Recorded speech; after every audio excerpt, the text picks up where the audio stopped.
Salut et bienvenue dans cette nouvelle vidéo. Aujourd'hui, je vous propose de découvrir comment mettre en place un système de trophées ou de badges pour votre site. Donc le principe est relativement simple, on le connaît tous très bien, c'est de gamifier un petit peu notre application en offrant des récompenses lorsque les utilisateurs effectuent certaines actions. Alors pour cet exemple, j'ai pris quelque chose de relativement simple. On a un système de commentaires et on a un utilisateur qui est actuellement connecté. L'idée, c'est que lorsque l'utilisateur va poster un certain nombre de commentaires, il va débloquer un badge qui va s'afficher ici. Donc on va essayer de concevoir un système extensible, mais actuellement j'ai deux niveaux de badge. Un badge lorsqu'on poste un commentaire et un badge lorsque j'en poste deux. Donc si je mets mon premier commentaire, lorsque je le soumets, automatiquement, pouf, on voit que j'ai débloqué le badge timide. Et en plus de cela, l'utilisateur reçoit un email pour l'informer de son déblocage. S'il reposte un second commentaire, il débloquera alors le second badge et il recevra un second mail pour l'en informer aussi. Donc l'idée, c'est de concevoir un système qui va être extensible. Alors, je vous montre un petit peu la base de données à quoi elle va ressembler, mais globalement on va avoir une table badge qui va contenir l'ensemble des badges. On a le nom du badge, c'est ce qui est affiché à droite sur notre site, et on a les conditions pour les obtenir. Donc là par exemple, il faut poster un commentaire et il faut en poster deux pour celui-ci. Donc l'avantage de ce système, c'est que l'on va pouvoir créer autant de badges que l'on le souhaite et mettre différentes conditions pour les obtenir. Et ensuite, on mettra dans notre application le code qui va permettre de débloquer le badge. Donc ça va être l'occasion de voir différentes choses sur Symfony. On va voir la création d'un bundle histoire de séparer ce code dans son propre dossier afin de pouvoir le réutiliser de projet en projet. Nous allons voir comment utiliser le système d'événements de Symfony. Donc lorsque une action va être effectuée sur le site, plutôt que de débloquer directement le badge au niveau du code, par exemple si je prends mon Commands Controller, je vais me contenter simplement d'émettre un événement. Et ensuite, je vais avoir un subscriber, et c'est ce subscriber qui va se charger de déclencher le déblocage des différents badges. De la même façon, lorsqu'un badge est débloqué, comme on l'a fait pour le contrôleur, on va émettre un événement, ce qui va permettre ensuite de pouvoir envoyer des emails ou d'effectuer n'importe quelle opération lorsque un badge est débloqué. L'avantage, c'est que si demain vous avez envie d'envoyer des notifications push sur votre application mobile ou faire n'importe quoi d'autre, vous allez pouvoir le faire. L'idée, c'est d'essayer de séparer au maximum les choses. Voilà, ceci étant dit, on est parti. Alors avant de commencer, je vais ici mettre en place le projet de A à Z, c'est-à-dire qu'on va créer un nouveau projet, mettre en place le système d'utilisateur et tout le reste. Si jamais vous avez déjà un système d'utilisateur qui utilise le système proposé par Symfony, vous pourrez passer cette étape. Je vous mettrai en description le timestamp pour justement aller directement à la partie badge. Mais je ne souhaite pas ici sauter des étapes, tout simplement pour les personnes qui débuteraient avec ce framework, qu'elles puissent comprendre tout de A à Z. Donc n'hésitez pas à sauter si vous savez déjà mettre en place le système d'authentification avec Symfony. Donc pour cette vidéo, on va commencer par créer un nouveau projet. Ici, j'ai directement la commande Symfony installée sur mon système, mais vous pouvez aussi utiliser Composer Create Project si ce n'est pas fait, si vous ne l'avez pas. Donc je vais appeler mon projet mon Super Badge Project. Voilà. Donc automatiquement, ça va télécharger Symfony et installer les différentes dépendances. Une fois que c'est fait, je vais me rendre donc dans ce dossier-là et je vais aussi l'ouvrir avec mon éditeur. Donc la première chose que l'on va changer dans ce projet, c'est le fichier parameters.yml dans la configuration. Donc dans la configuration, on va changer le parameters.yml.dist. Donc au niveau de la base de données, je ne vais pas utiliser ici MySQL pour la bonne et simple raison que je préfère avoir les données directement dans le projet, ce qui me permettra lorsque je vous partagerai le projet d'avoir la base de données. Donc dans la partie config.yml, je vais descendre un petit peu en bas et je vais changer le driver à utiliser. On va utiliser PDO_SQLite. Je vais rajouter le chemin de la base de données au niveau de ma configuration, donc dans le parameters.yml.dist. On va le mettre, on va tout simplement décommenter ça. Ensuite, histoire qu'il régénère le fichier parameters, je vais refaire un coup de composer install.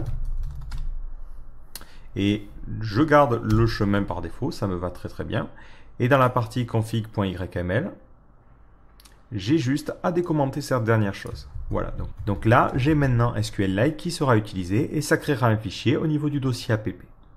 J'ai aussi envie, au niveau de la partie Swift Mailer, de rajouter le port à utiliser. Donc comme je vous l'ai montré dans l'exemple, on va utiliser ici MailDev. MailDev, c'est un petit client email qui permet de simuler l'envoi d'email. Ça va être très utile lorsque l'on va faire du développement. Donc je vais rajouter au niveau du parameters.yml.dist une nouvelle configuration qui sera mailer_port. Et par défaut, on va lui dire d'utiliser le port 1025 qui est le port offert par MailDev. Donc pareil, pour qu'il reporte les modifications, je relance un coup de Composer Install. Donc dans mon fichier parameters.yml, j'ai maintenant le mailer port. Et au niveau de mon config.yml, je peux lui dire d'utiliser le mailer port pour définir le port de SwiftMailer. Voilà pour la petite configuration minimale. C'est toujours ce que je fais quand je commence un nouveau projet. Alors pour le système d'authentification, on va avoir besoin de créer un utilisateur. Donc on va avoir besoin de créer une nouvelle entité user. Donc cette entité, je vais directement la créer en ligne de commande. Donc je vais faire un coup de php bin/console et on va générer notre entité user. Donc on part de doctrine, on lui demande de générer l'entité et on appuie sur entrée. Donc il me demande le nom de cette entité. Moi, elle se situera dans mon app bundle et elle s'appellera user. Je vais utiliser les annotations et on va avoir seulement deux champs. Un champ email qui permettra d'identifier l'utilisateur mais aussi de se connecter. Donc je laisse la valeur par défaut et je mets le unique à true. Et je vais lui demander aussi d'avoir un second champ qui sera un password. Et c'est tout ce dont j'ai besoin pour le moment. Donc maintenant, mon user.php est créé. Donc pour lui dire d'utiliser ça au niveau de l'authentification, il faut que cette classe-là implémente la user interface qui se situe dans le namespace Symfony Component Security Core User Interface. Donc tout au long de cette vidéo, j'utiliserai mon éditeur pour auto-compléter les namespaces. J'essaierai tant que possible de vous donner ça, de vous les nommer, mais je vous conseille vivement d'utiliser un éditeur qui auto-complète, sinon vous allez vraiment avoir du mal. Donc automatiquement ça passe au rouge parce qu'il me dit que ma classe n'utilise pas toutes les méthodes qui sont demandées dans cette interface là. Donc pour implémenter cette interface, il faut que je rajoute les méthodes. Donc je vais directement laisser mon IDE le faire et on va voir les différentes méthodes. Donc elles sont automatiquement rajoutées à la fin. Donc on a d'abord une méthode getRoles qui permet d'obtenir les rôles de l'utilisateur. Donc dans cette méthode là, on va simplement retourner un tableau. Nous, on ne veut pas quelque chose de dynamique et on va dire que cet utilisateur a le rôle user. Voilà, on ne se soucie pas vraiment de ça. Ensuite, on a getSalt, ce qui permet de renvoyer un salt pour ensuite chiffrer les mots de passe ou hacher les mots de passe. Dans notre cas, pareil, on ne veut pas se compliquer la vie, donc pour l'instant, on n'utilisera pas de salt. Donc à cet endroit-là, on retournera simplement nul. Enfin, le username, c'est ce qui permet de se connecter. C'est-à-dire que lorsque l'utilisateur rentre quelque chose, on va vérifier son username par rapport à un des champs. Moi, je n'ai pas de champ username dans ma table, donc ce que je vais faire, c'est que je vais lui dire « Je veux que tu utilises plutôt l'email ». Voilà, ce qui me permet d'avoir une authentification par email. Enfin, le Erase Credentials, j'ai rien à faire à cet endroit-là, donc pour l'instant, je laisse ça comme ça. Maintenant, je vais modifier la configuration de ma sécurité, donc dans le security.yml pour changer les choses.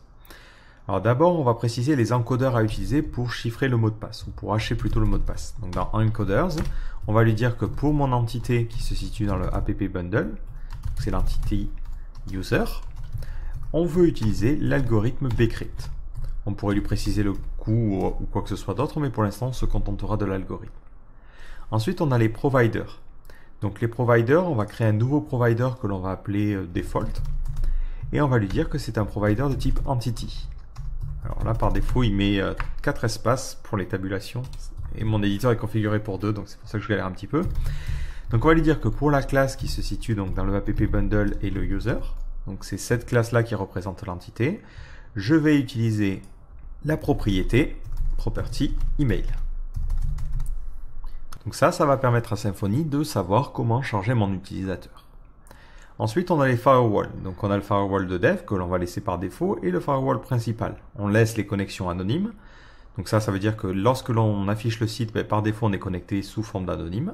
Et ensuite, on va préciser un autre système de login. On va dire que l'on se retrouve dans un form login. Et on va un petit peu le configurer. Donc le chemin pour se connecter, ça va être la route qui va s'appeler login, qui pour l'instant n'existe pas. Le check path qui va permettre de vérifier que les identifiants qui sont rentrés dans la page de login sont corrects, ça va être la même page.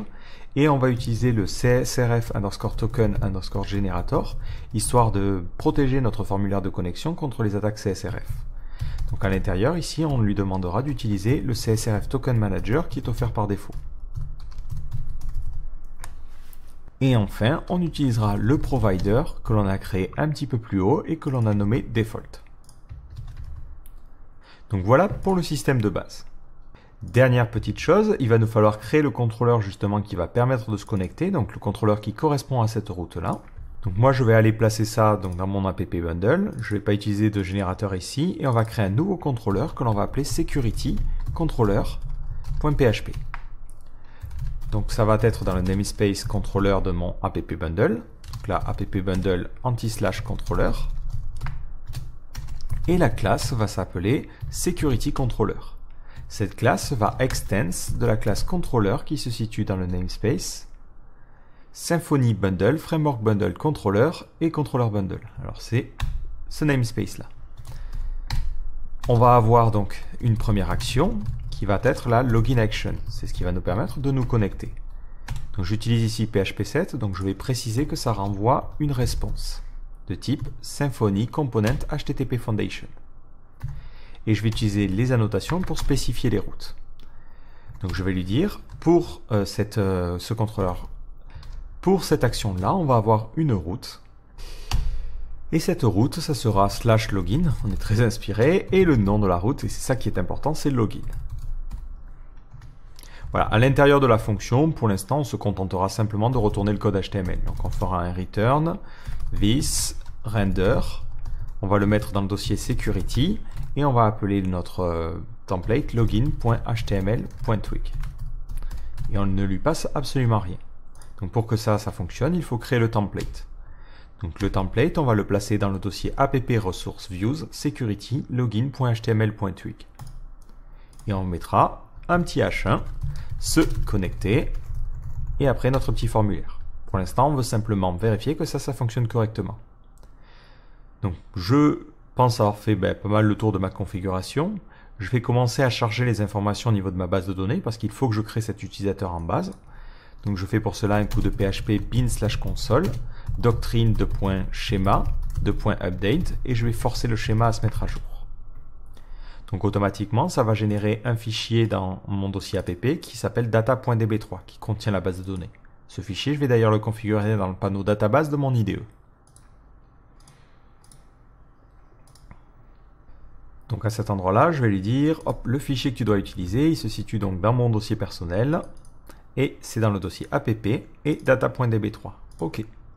Voilà, ça me permettra de pouvoir le consulter et de faire des modifications au niveau de la base plus simplement. Maintenant, je vais aussi lancer mon serveur de dev. Donc, je vais le faire directement ici. Je fais un coup de PHP bin/console serveur de .run. Voilà, je fais ça, comme ça je pourrai le cacher et ça restera allumé tout le long de cette vidéo-là. Si j'essaie de me rendre sur la page d'accueil, hop, je vois bien que j'ai la page qui me dit bienvenue. Si j'essaie de me rendre sur /login, qui est la page de connexion, je vois bien que j'ai se connecter. Je vais en profiter pour créer le contrôleur qui va me permettre de créer les commentaires. Et je vais l'appeler comment.controller.php. Donc là on est parti, hein, c'est comme tout à l'heure. Le namespace c'est app bundle anti/controller. La classe c'est comment controller, ça va extends du système de contrôleur de Symfony. On va avoir une fonction qui va permettre de créer, donc on va l'appeler new action. Cette action, ça retourne systématiquement une réponse. Alors moi j'aime bien faire ça, voilà, parce que ça permet à PHP de vérifier que le retour est bon, et ça permet lorsque l'on génère la PHP doc aussi de faire ça directement. Donc c'est double utilisation. Et on va préciser que c'est une route particulière. Donc là ici on va mettre la route, ça sera /create. Et le nom de la route, ça sera comment_create. Voilà, hop, donc là on est pas mal. Et ici on va retourner simplement un this render. Et il ne me l'autocomplète pas parce qu'effectivement là, hop, je me suis fait avoir par l'autocomplétion. Il me propose les tests systématiquement en premier, je ne sais pas pourquoi il va à tout prix faire ça.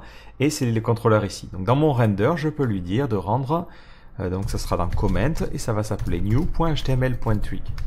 Fichier que je vais aussi devoir créer. Donc là, je lui demande de créer le template qui correspond. Et on mettra un petit H1, créer un commentaire, ou ajouter un commentaire. Si j'essaie de me rendre sur cette page, maintenant le /create, je vois bien que j'ai ajouté un commentaire. Par contre, cette page, je ne veux la rendre accessible qu'aux utilisateurs connectés. Donc au niveau de mon fichier security.yml, je vais rajouter une petite configuration pour l'access control qui va nous permettre de gérer les niveaux d'accès. Donc access_control. on va mettre un petit espace ici. Et on va préciser que tous les chemins de notre application, hop, donc c'est tous les chemins qui commencent par un slash, ben, on a besoin d'avoir le rôle que l'on a défini dans notre utilisateur, c'était le rôle _user. Alors attention, si vous faites ça et que vous essayez de vous rendre sur create, ben, vous allez avoir votre navigateur qui va mouliner à l'infini, parce qu'il vous redirige vers login, mais login n'est pas autorisé, donc il vous redirige vers login, et ainsi de suite, ainsi de suite. Donc on va rajouter une petite exception, et on va lui dire que si le chemin commence par /login. Alors, hop. Dans ce cas-là, j'autorise les rôles is_authenticated _anonymously. Donc ça permettra aux gens qui sont connectés de manière anonyme de pouvoir accéder à cette page-là, ce qui est effectivement mon cas ici. Si je me rends dans /login, je vois bien que cette page s'affiche correctement. Donc je peux maintenant mettre en place le système d'authentification. Donc au niveau de mon Security Controller, avant de rendre la vue, on va faire un petit peu de traitement. Donc d'abord, on va récupérer le Authentication Utile.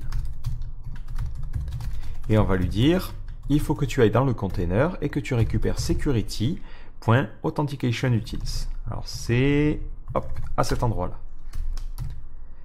Donc cet utilitaire va permettre d'authentifier automatiquement les utilisateurs lorsque des informations sont postées à cet endroit-là. Pour récupérer les erreurs d'authentification, on va créer une variable error et on fera un authentication utils get last authentication error.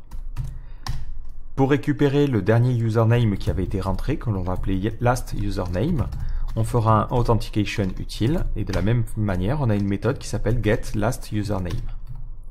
Maintenant, ces deux informations, on va les envoyer à la vue. Donc au niveau de la vue, je vais lui dire, je vais te passer les erreurs. Donc ça sera cette variable error. Et je vais te passer le last username.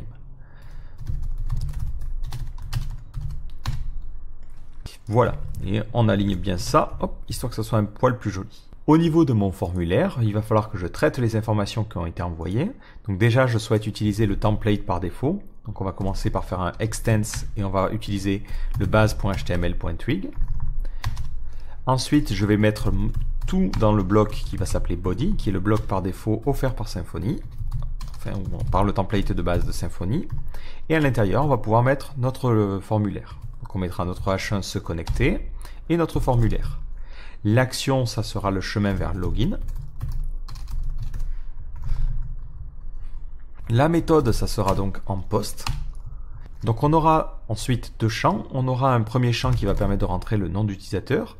Donc je crée une div qui va avoir la classe form control, on utilisera tutor bootstrap juste après. Je vais y mettre le label, donc ça sera le label pour le champ username, et on mettra username dedans. Ensuite, on crée notre champ, donc on crée un input qui va avoir la classe form-control. Ça sera un champ de type texte et qui aura l'id username, histoire que lorsque l'on clique sur le label, ça pointe sur le champ. Au niveau du nom, ça c'est important, on mettra _username. C'est systématique avec l'authentification. Et au niveau de la valeur, on peut utiliser la valeur que l'on a récupérée dans la variable last username. On fait la même chose pour le password. On crée une nouvelle div qui va avoir la classe form-control. On crée le label, ça sera pour le champ password. Et on lui met password en clé. On crée juste en dessous notre champ, donc il aura pareil la classe form-control. Il aura l'id password. Ça ne sera pas un champ de type texte, mais ça sera un champ de type password. Au niveau du nom du champ, on va mettre _password. Et on ne met pas de valeur, c'est l'utilisateur qui va la rentrer. Et enfin, on finit par un petit bouton, donc de type submit, qui va permettre d'envoyer le formulaire. Et on va mettre sur ce bouton une classe btn-submit. Et on mettra se connecter. Voilà, on mixe un peu de l'anglais et du français, mais c'est pas bien grave. Donc si je réactualise, ça me fait une page qui est un poil plus jolie. Par contre, j'ai envie de mettre un peu plus de style. Donc dans mon base.html.twig, qui est le template de base qui est utilisé par Symfony, je vais rajouter tout en haut le CSS de Twitter Bootstrap. Donc là, je vous copie-colle directement, mais sinon vous allez sur le site de Twitter Bootstrap et vous prenez le code. Et je vais aussi en profiter pour copier le JavaScript. Côté body, je vais entourer ça d'une div qui va avoir la classe container, histoire que ça soit centré et du coup un poil plus joli. Voilà, c'est vraiment juste purement cosmétique et là on a nos différents champs.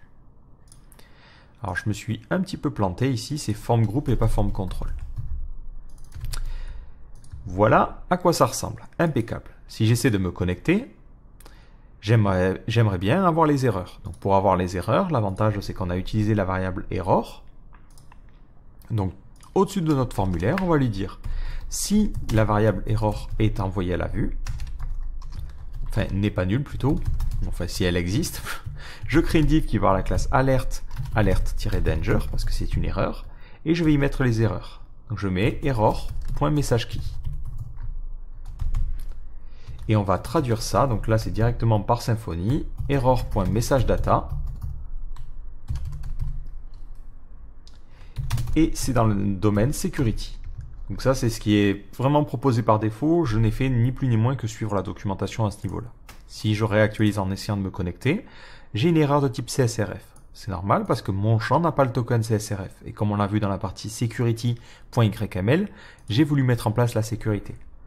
Donc juste avant mes différents champs, je vais créer un champ caché, donc qui aura comme name underscore CSRF token.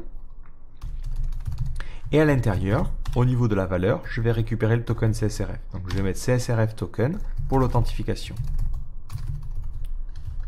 Si maintenant j'essaie de réactualiser la page, je vais avoir donc ce champ caché que je ne vois pas du coup. Et si j'essaie de me connecter, j'ai bien les identifiants invalides.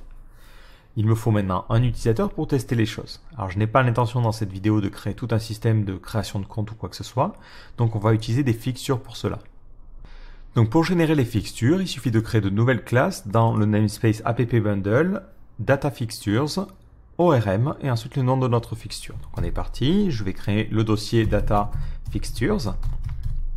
Ensuite on va avoir un sous-dossier ORM et on va appeler notre fixture load-user-data. On est parti, ça se situe donc dans le namespace donc appbundle, anti/datafixture, anti/ORM et c'est tout. C'est déjà pas mal. Ensuite, je crée ma classe load-user-data. Donc cette classe, elle va extends de abstract-fixture. Alors, il semble pas vouloir me l'auto-compléter, ce qui est peut-être en fait tout à fait logique. Il faut que je charge ce petit bundle là. Donc là, je fais un coup de composer require --dev doctrine anti/doctrine-fixture-bundle. Il va charger les différentes dépendances. Ensuite, je n'ai plus qu'à aller modifier mon app kernel, donc ce qui permet de charger plein de choses et les bundles, et je vais charger mon nouveau bundle. Donc je lui dis, je veux que tu rajoutes un nouveau bundle, et c'est le new fixture bundle. Alors, est-ce qu'il s'appelle comme ça? Oui, fixtures bundle, impeccable. Donc maintenant, si je reviens sur mon load user data, lorsque je crée ma classe, je peux lui dire qu'elle extend de abstract fixture. Et cette fois-ci, il me l'autocomplète correctement. Et je peux même préciser que ça implémente la fixture interface. Ce qui me permet automatiquement de créer les différentes méthodes dont on a besoin. Et globalement, il n'y en a qu'une seule, c'est load qui permet de charger les choses dont on a besoin. Donc ici, je peux lui dire, je veux que tu crées un nouvel utilisateur. Je veux que tu lui définisses son email. Là, on va l'appeler john@do.fr. Je veux que tu lui définisses son password. Donc, on peut être tenté de faire ça, mais on va voir juste après que ça pose un problème.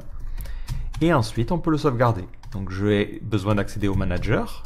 Donc, il est directement injecté en paramètre de cette fonction et je persiste cet utilisateur. Et ensuite, je flush histoire de sauvegarder les choses au niveau de ma base de données. Alors comme je l'ai dit, le problème c'est qu'ici le mot de passe c'est quelque chose qui doit être normalement haché. Et là il est en clair, ce qui n'est pas bon du tout. Donc le problème c'est que pour hacher le mot de passe, on a besoin du composant password encoder. Et ça veut dire qu'on a besoin ici du container pour récupérer ce service-là. Donc vous pouvez lui dire au niveau de l'implémentation que cette classe-là, elle implémente aussi le container aware interface. Donc cette interface permet en fait d'avoir cette méthode-là qui permet d'injecter le container. Donc l'avantage, c'est qu'ici, vous pouvez lui dire this container égale container. Comme ça, au niveau de l'instance, on aura accès au container. Et ça, je vais le déclarer tout en haut. Donc je rajoute ce champ tout en haut de ma classe. Et histoire que l'autocomplétion fonctionne encore mieux, je vais lui dire que c'est une instance de container interface.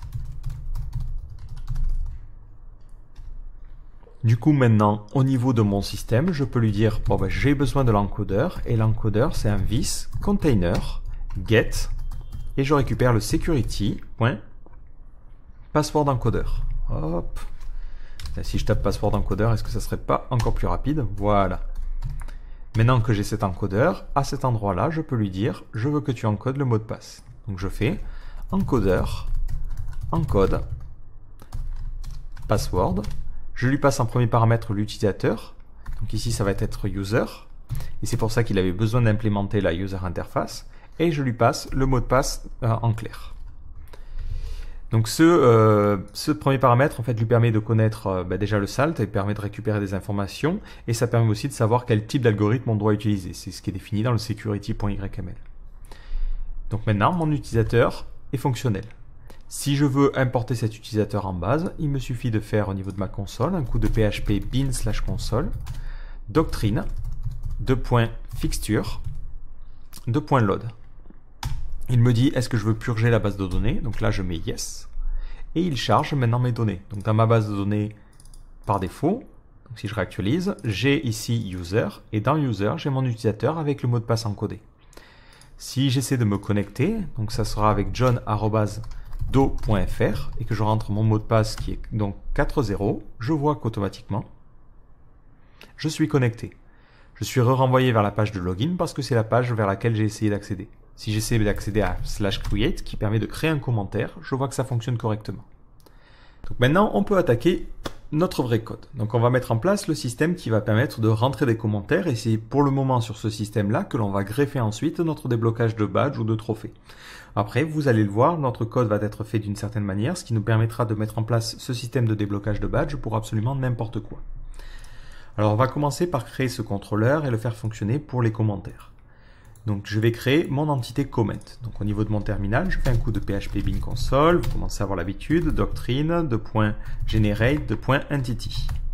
On va créer une entité que l'on va appeler comment. Donc je vais l'appeler dans app bundle, .comment. Je vais choisir des annotations et on va avoir un seul champ qui sera le champ content qui permettra de rentrer le contenu de notre commentaire. Et ça sera un simple texte. Et c'est tout ce que j'ai pour le moment. Au niveau de cette entité comment, je vais aussi en profiter pour ajouter une association. Globalement, un commentaire va appartenir à un utilisateur. Donc je vais déclarer une nouvelle variable privée, enfin une nouvelle propriété privée que je vais appeler user.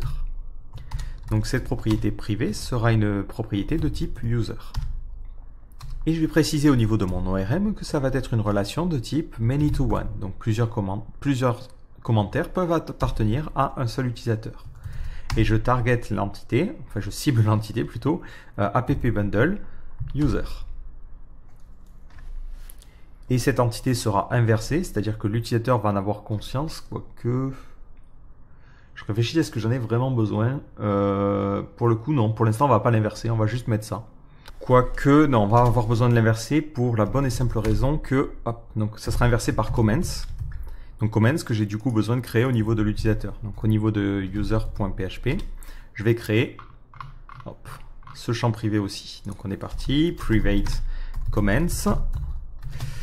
Ça sera donc une variable qui sera un tableau et ça sera une relation de type one to many. Donc un utilisateur peut avoir plusieurs commentaires. Je cible l'entité comment et c'est important de le mettre ici parce que je peux mettre le orphan removal à true, ce qui permettra lorsqu'un commentaire, enfin lorsqu'un utilisateur est supprimé, de automatiquement supprimer les commentaires qui sont associés. Voilà pourquoi c'est important d'inverser la relation à cet endroit-là. Maintenant, au niveau de mon système, je suis à peu près satisfait. Donc, je vais lui demander de générer le code qui correspond aux nouvelles propriétés qui ont été créées. Ah oui, ça a besoin d'un mapedby. Mapedby et c'est user dans le sens inverse. Voilà. Hop. Maintenant, je peux lui dire de reporter ça au niveau de la base de données. Donc, au niveau de la base de données, dans doctrine, on fera doctrine de .schema de .update et on va forcer l'update. Et on va pouvoir écrire le code de notre contrôleur. Alors tout au long de cette vidéo, on va quand même vouloir tester que les choses fonctionnent correctement. Et le meilleur moyen de tester les choses, c'est ici de faire des tests fonctionnels. C'est les tests les plus haut niveau, mais c'est des tests qui vont nous permettre de tester le comportement global de l'application et ce qui nous permettra de voir les petites erreurs s'il y en a. J'utilise pas forcément le système offert par défaut. Moi j'aime bien Lip Functional, qui est un bundle qui permet de faire des tests fonctionnels beaucoup plus simplement avec Symfony. Donc je vais commencer par le charger. Donc avec un simple composer require. Ensuite, je vais l'inclure dans mes différents bundles, donc comme je l'ai fait pour le fixture bundle. Donc ça va aller se placer dans mon app kernel. Voilà, donc je rajoute ce bundle là. Ensuite, il faut modifier la configuration de test. Donc ici, c'est config-test.yml. Et dans cette configuration de test, on va lui dire que pour lip_functional_test, je vais lui dire d'utiliser la configuration par défaut. Donc c'est ce qui est proposé à ce niveau-là dans la documentation. Donc vous pouvez simplement recopier ça. Je vais aussi en profiter pour modifier légèrement Doctrine. Donc je vais m'inspirer de ce que j'ai écrit pour la config.yml. Voilà. Non, c'est plutôt ici. Et dans la partie test, en fait, je ne vais pas utiliser les paramètres. Je vais directement lui dire je veux utiliser PDO SQLite. Et le fichier, ça se situera dans le dossier kernel. Mais directement, ça sera test.db3. Voilà. Pour avoir fait des essais, j'ai essayé de mettre la base de données en mémoire. Malheureusement, ça fonctionne pas du tout avec Lip. Alors, je ne sais pas pourquoi. Il y a des issues qui sont actuellement ouvertes. Donc, pour l'instant, on utilisera un fichier. L'inconvénient du fichier, c'est tout simplement que c'est un petit peu lent. Alors, on n'a pas des tonnes de tests à faire, donc ça suffira pour cette vidéo-là. Alors maintenant, je peux créer donc mon petit test. Donc, on va aller dans le dossier test à la racine. Et on a déjà le default controller test. On va le supprimer parce qu'on ne souhaite pas le conserver. Et on va créer un nouveau test qu'on va appeler comment controller test.php. Donc on va se situer dans le namespace test /appbundle /controller.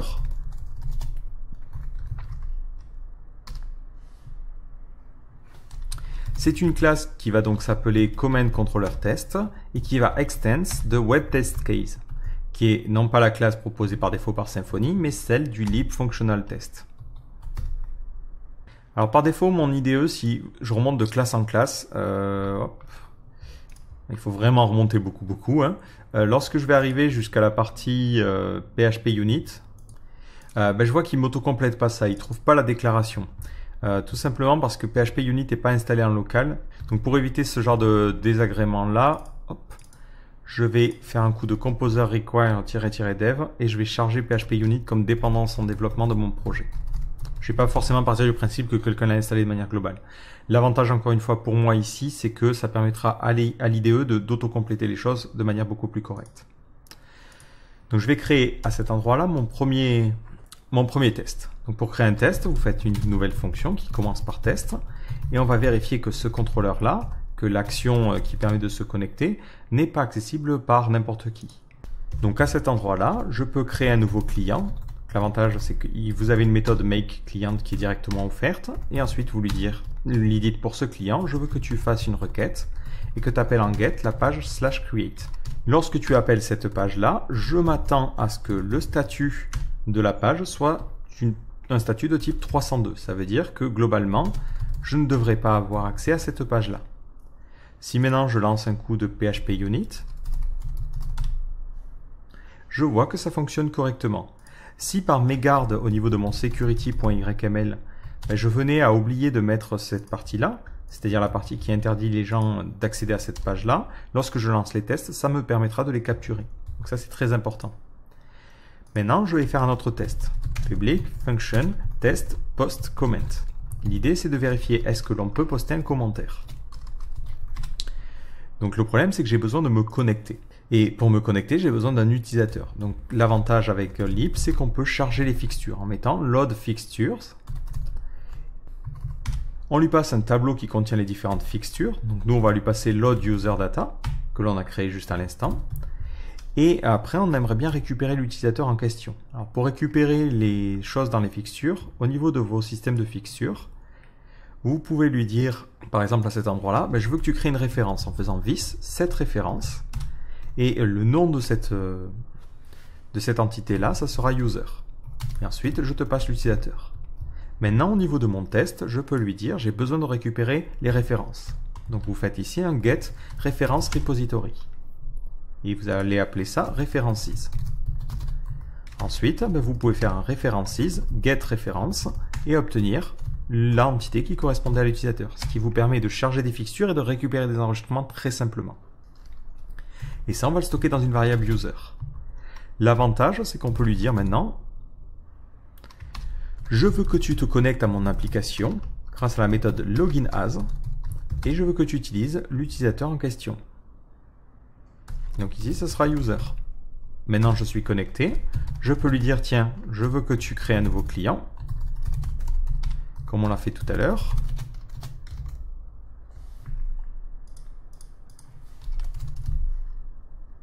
Et d'ailleurs, là, il continue à me le souligner en jaune. Alors, qu'est-ce qu'il me dit? Il manque un paramètre, le firewall name. Oui, effectivement, si je regarde dans mon security.yml, il faut que je lui dise, ah, ben, je vais me connecter à ce firewall en particulier. Donc ici, c'est main. Voilà, comme ça, il arrête de râler. Une fois que j'ai ce client, je fais la requête à create, et cette fois-ci, je ne m'attends pas à avoir un statut de type 302, mais un statut de type 200. Je relance un coup de PHP unit. Donc ça met un petit peu plus de temps, vu qu'il charge les fixtures, comme je vous l'ai dit. Et hop, on obtient un petit problème. Il nous dit qu'il manque un nom. Alors ça, c'est pareil, c'est un problème qui est documenté dans le lib functional. Globalement, il faut un nom à la session, parce que par défaut, on utilise un système de mock.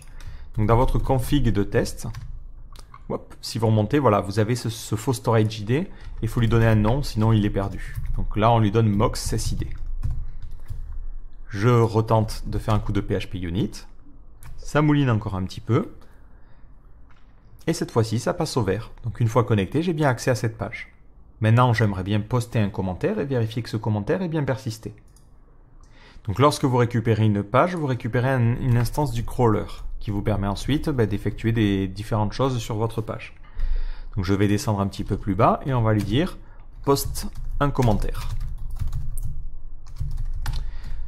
Donc je vais lui dire prends le crawler, sélectionne le bouton qui a le texte commenté et tu récupères le formulaire qui est associé à ce bouton. Ce formulaire, je vais le sauvegarder dans une variable. Ensuite, je vais lui dire, bon, il faut que tu définisses les valeurs. Donc au niveau de ce formulaire-là, tu vas remplir le champ qui va correspondre au modèle comment. Donc ce modèle, il est dans le namespace app-bundle, donc ça fera app-bundle _ comment. Et le champ, c'est content. Et ça, je veux que tu le remplisses de salut les gens.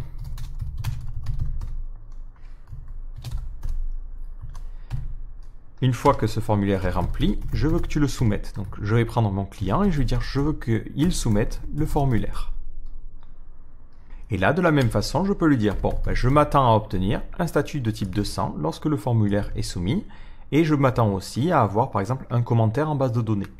L'embêtant, c'est que je n'ai pas ici accès à la base de données. Donc vu que je n'en ai besoin ici, qu'à cet endroit-là, je peux me faire un coup de hop, $em égale this getContainer, qui me permet de récupérer le container. Ensuite, je récupère Doctrine, et depuis Doctrine, je récupère le manager, l'entity manager, getManager. Si je veux le nombre de commentaires, je peux lui dire this assert_count.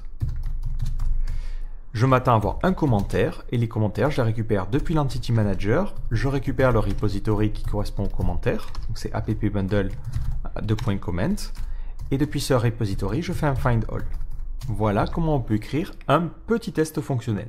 Alors là, comme je vous l'ai dit, c'est un test qui est assez haut niveau. C'est-à-dire qu'on prend la page HTML, on essaie de faire quelque chose et on vérifie le résultat.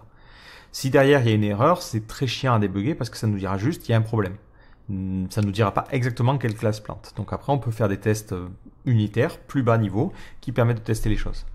Mais pour l'instant, on se contente de ça parce qu'on n'a pas écrit encore les classes qu'il y a derrière. Si je relance un coup de PHP unit, je vais tomber forcément sur une erreur parce qu'il va me dire, au niveau du formulaire, il n'a pas trouvé en fait ce petit bouton commenter. Donc ça crée ce genre d'erreur. Maintenant, on peut implémenter notre système. On va commencer par créer le formulaire qui va permettre de rentrer un nouveau commentaire. Donc au niveau de ma console, je fais un php beans console, doctrine .generate, et on va générer un formulaire. Donc ce formulaire, on va le faire correspondre au app-bundle et à l'entité comment. Donc ça génère le comment type que je vais avoir besoin de modifier, parce que par défaut, il veut au niveau du formulaire que l'utilisateur puisse être capable de modifier le user. Nous, le user, on veut automatiquement que ce soit celui qui est connecté qui soit assigné. Donc là, on enlève ce champ-là. C'est tout ce que l'on a à faire à cet endroit-là. On pourrait aussi changer ici le get block préfixe, mais si jamais vous le changez, il faudra aussi penser à le changer au niveau de vos tests. Il faut vraiment que les deux correspondent. Là, on va laisser le truc par défaut, ça me satisfait. Ensuite, au niveau de mon contrôleur, donc au niveau du comment contrôleur, je vais pouvoir lui dire de traiter ce formulaire-là et surtout de le générer et de l'afficher dans la vue.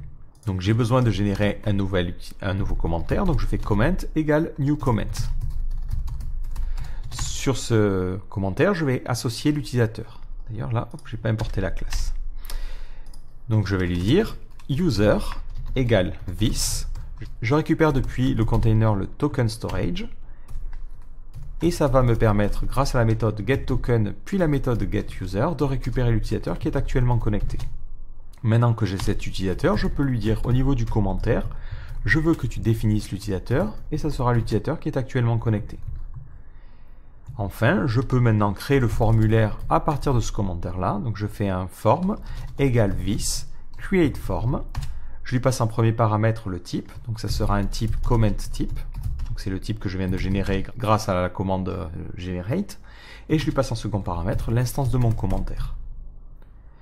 Maintenant, je peux lui dire, bon, ben, depuis ce formulaire, je veux que tu gères la requête. Voilà, donc là le problème c'est que je ne l'ai pas, donc il va falloir que je l'injecte en argument de ce new action. Donc ici, je lui dis, j'injecte la requête. Voilà, hop. Donc comme ça, le formulaire traitera la requête et je peux lui dire, bon, ben, s'il y a eu effectivement une soumission du formulaire et que le formulaire est valide, donc que l'entité correspond, enfin les règles de validation de l'entité sont OK, ben, dans ce cas-là, je vais pouvoir faire mon traitement. Donc là, c'est relativement simple. Je récupère l'entity manager, donc je fais un coup de this get doctrine get manager. Vu que je pense en avoir besoin ailleurs plus tard, je vais même pas m'embêter, je vais mettre ça plus haut. Voilà, je déclare toutes les variables en haut. Ça, on va mettre un petit espace et ensuite on met notre traitement. Donc au niveau de mon entity manager, je vais lui dire je veux que tu persistes ce nouveau commentaire. Et ensuite, je veux que tu flushes. Voilà. De la même manière, un petit peu plus bas, je vais lui dire tiens, j'aimerais bien récupérer l'ensemble des commentaires. Là, l'avantage, c'est que j'ai l'entity manager, je récupère mon comment repository, et depuis ce repository, je fais simplement un find all. On ne va pas trop s'embêter ici. Et ensuite, j'envoie ces commentaires au niveau de ma vue. Donc, je vais envoyer une variable comments avec un s qui sera la liste de nos commentaires. Je vais pouvoir modifier ma vue. Donc, de la même façon que tout à l'heure, je vais extend du base.html.twig. Donc, je fais un extends de base. Ensuite, je lui définis le bloc qui va s'appeler body. Et je n'oublie pas le endblock. À l'intérieur, je vais créer deux colonnes. Une colonne à droite qui me permettra d'avoir les badges et une colonne à gauche qui me permettra de rentrer le commentaire. Donc, je crée une div qui va avoir la classe row, ensuite une div qui va avoir la classe call-md-8. Et là, on va voir notre formulaire. Donc on va mettre un petit H1, ajouter un commentaire. On va pas trop s'embêter, on va utiliser le form start. Et là je suis embêté parce que j'ai oublié de lui envoyer le formulaire au niveau de la vue. Donc je vais rajouter une nouvelle variable, form, et je vais lui dire je t'envoie le form create view. Hop, si je reviens au niveau de mon new, j'ai maintenant accès aux formes. Ensuite, je fais un coup de form end pour fermer mon formulaire. Je vais afficher les différents champs, donc j'utilise la méthode formWidget et je lui passe le formulaire et je crée un joli petit bouton qui permettra de soumettre un button de type submit qui aura la classe btn et btn primary et on va mettre commenter. Donc attention, le nom du bouton est important parce qu'il doit correspondre au nom que l'on a mis dans nos tests unitaires, enfin dans nos tests fonctionnels. Je relance un coup de PHP Unit, ça va mouliner un petit moment, et je vois que ça passe au vert. Donc effectivement là, j'ai mon système qui fonctionne correctement. Et juste au-dessus de mon formulaire, je vais en profiter pour créer un petit truc qui va lister les commentaires. Donc on va être commentaire, hop hop hop, on va faire une petite boucle for, comment in comments. On ferme notre petite boucle, and for. Hop. On met un P, et pour les commentaires, on fera un petit strong. Voilà, on mettra le nom de l'utilisateur qui a commenté, comment.user.username. Et ensuite, Donc même si on n'a pas de champ username, hein, comme on l'a vu, le username ça récupérera l'email. C'est pas terrible parce qu'on n'a pas forcément envie d'afficher l'email publiquement, mais encore une fois c'est vraiment pour l'exemple. Bon, l'avantage c'est qu'ici j'ai quasiment rien à tester parce que les tests fonctionnels ont permis de s'assurer pour moi que ça fonctionne correctement. Donc si j'essaie de poster un commentaire, je sais que ça marche et en haut je vais avoir mon commentaire, il n'y a pas de problème à ce niveau-là. Juste peut-être le style qui ne me va pas, mais là c'est vraiment du pinaillage. Au niveau de mon config.yml, il me suffit dans la partie twig qui se situe ici de lui dire pour les formulaires je veux que tu utilises un meilleur thème et on va utiliser Bootstrap 3 Layout, ce qui nous donnera une apparence qui est un petit peu plus moderne. Alors non, je ne veux pas soumettre le formulaire. Alors d'ailleurs, lorsque vous soumettez le formulaire, vous pouvez lui dire de faire un redirect. Là, encore une fois, on va vraiment pas s'embêter, on va laisser ça comme ça, ce qui permettra de resoumettre les choses. Donc par-dessus ce système-là, on veut mettre en place un système qui permette aux utilisateurs de débloquer des badges. Donc ce système-là, on va vouloir le copier de projet en projet, donc la meilleure solution, c'est de se créer un petit bundle. Alors ce bundle, on va pas non plus le concevoir de manière complètement isolée, c'est-à-dire qu'il va dépendre de choses qui sont situées au niveau de mon app bundle. Ceci étant dit, moi ce que je cherche à faire en créant un bundle, là c'est plutôt avoir un dossier qui va contenir mon code. Comme ça, je peux le copier de projet en projet. J'ai pas forcément vocation à le créer de manière totalement isolée, à le partager sur Packagist ou autre. C'est juste une histoire de séparation. Donc je vais aller faire un coup de php bin/console et on va générer un nouveau bundle. Donc ce bundle, on va le partager entre plusieurs applications et on va lui donner un namespace. On va l'appeler GraphicArt/badge_bundle. On pourrait même l'appeler trophy. Bon, on va laisser badge. Le bundle name, ça sera badge bundle. C'est juste pour me simplifier un petit peu la vie. Et le target directory, ce sera src. Et je ne vais pas utiliser de XML parce que je ne suis pas fan, je vais plutôt utiliser des annotations. Au niveau de mon app kernel, il va charger donc mon bundle, ça il n'y a pas de souci. Et au niveau de mon routing, il va aussi le charger. Je sais ici que je n'aurai pas de route liée à mon badge bundle, donc je préfère autant optimiser et enlever ça. Du coup, on peut aussi réfléchir à comment on veut l'utiliser. Donc on va vouloir créer au niveau de notre base de données une table qui va permettre de rentrer des badges. On aura pour cela 3 champs. Un champ name qui sera le nom de notre badge. On aura un champ action qui permettra de déterminer le type d'action nécessaire pour débloquer ce badge là, et on aura aussi un action count qui permettra de se dire c'est au bout de 3, 10, 20, 500 commentaires que l'on débloque les choses. Donc ensuite, on veut au niveau du code de notre application, donc par exemple ici c'est notre commands controller, on ne veut pas avoir des tonnes de choses à faire. Moi j'aimerais bien par exemple lui dire, on imagine avoir une classe que l'on appellera lambda, peu importe. Je veux lui dire, je veux que tu débloques ou que tu testes le déblocage pour l'utilisateur en cours. Je veux que tu testes l'action qui va s'appeler comment par exemple. Et je veux que tu lui dises, voilà, il a posté par exemple ici 3 commentaires. Et ça doit s'occuper du reste. Je ne veux rien avoir de plus à écrire au niveau de mon application.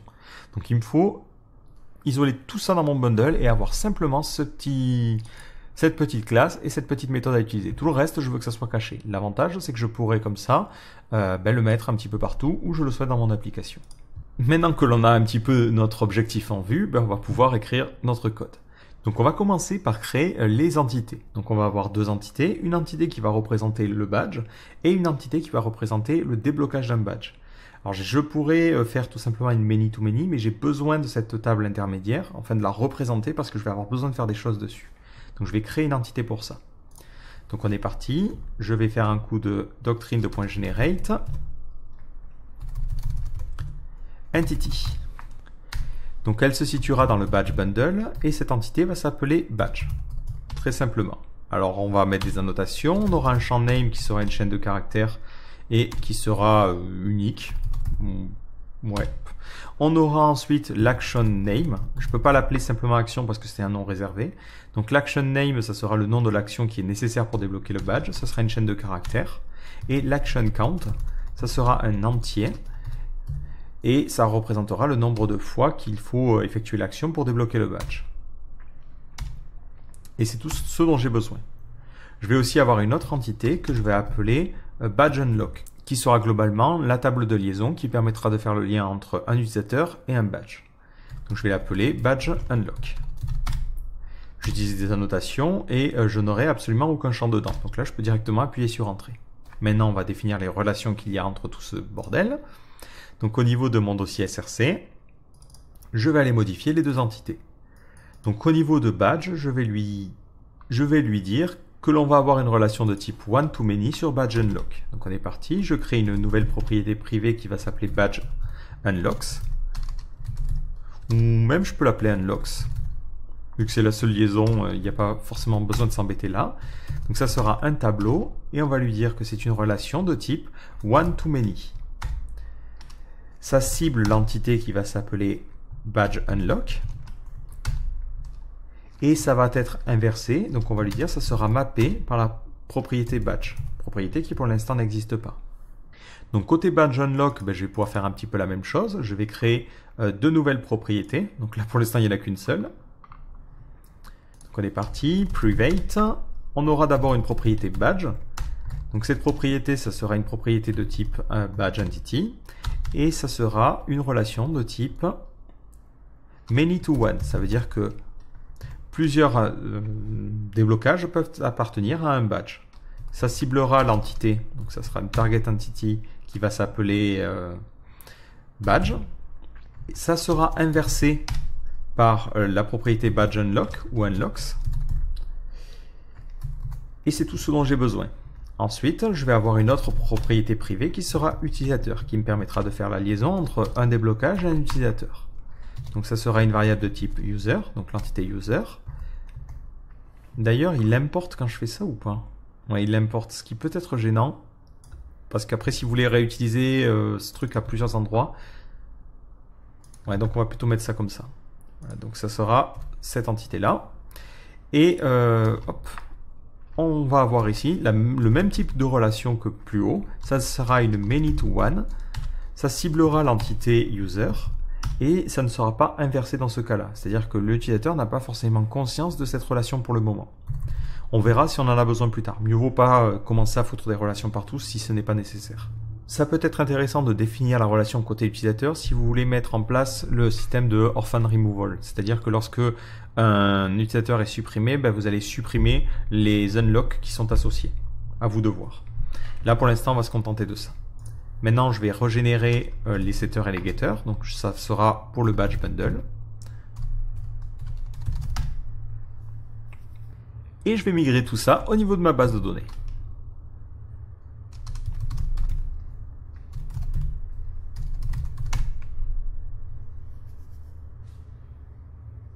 Donc comme je l'ai dit, j'ai déjà en tête ce que je vais faire. Donc globalement, il me faudra une classe que je vais pouvoir utiliser depuis l'extérieur. Donc cette classe, je réfléchis à comment je vais l'appeler. Je vais l'appeler manager.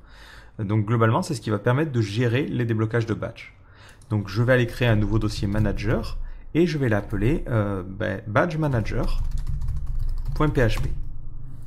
Donc cette classe-là sera dans le namespace badge bundle et ça sera dans le namespace manager. Ça sera donc une classe qui va s'appeler simplement badge manager et qui aura ma fameuse méthode. Donc je crée ma méthode en public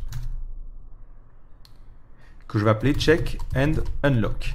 Ça prendra en premier paramètre un utilisateur. Donc là, ça sera une entité de type app-bundle-user. Ou même, je me dis, au final, est-ce que j'ai vraiment besoin de tout l'utilisateur? Est-ce que simplement le user ID me suffirait pas? Donc je vais partir du principe que je veux le moins de dépendance possible. Donc je vais lui dire simplement le user ID ici. Donc je prendrai un entier qui sera le user ID. Ensuite, j'aurai le besoin du nom de l'action. Donc ça sera une chaîne de caractères qui contiendra l'action. Et ensuite, le nombre d'occurrences. Donc ça sera encore une fois un entier. Et ce sera un truc que je vais appeler count. Et ça retournera absolument rien parce qu'on a besoin de rien. Donc là, je mettrai... Est-ce qu'il me laisse mettre void? Oui. Je documente ensuite cette petite fonction. Donc ça c'est très important parce que si après je l'exporte ou même si quelqu'un reprend mon code, ça lui permet de comprendre de quoi il s'agit.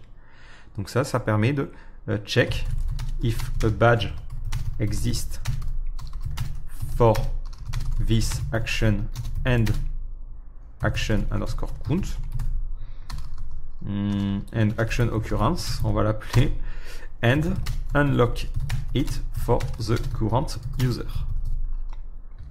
For the user.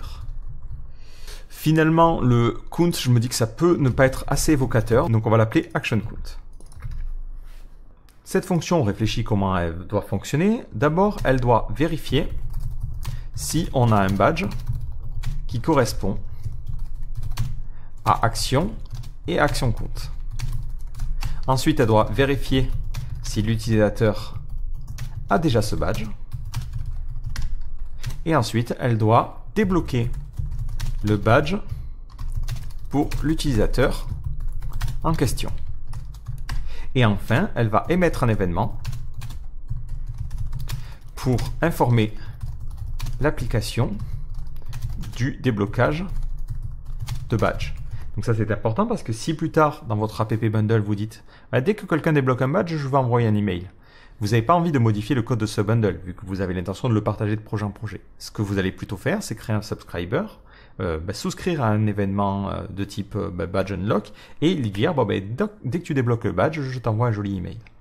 Alors pour travailler, histoire d'avoir quand même des données de test, on va se créer comme on l'a fait tout à l'heure au niveau de mon application. Donc là c'était dans le app bundle.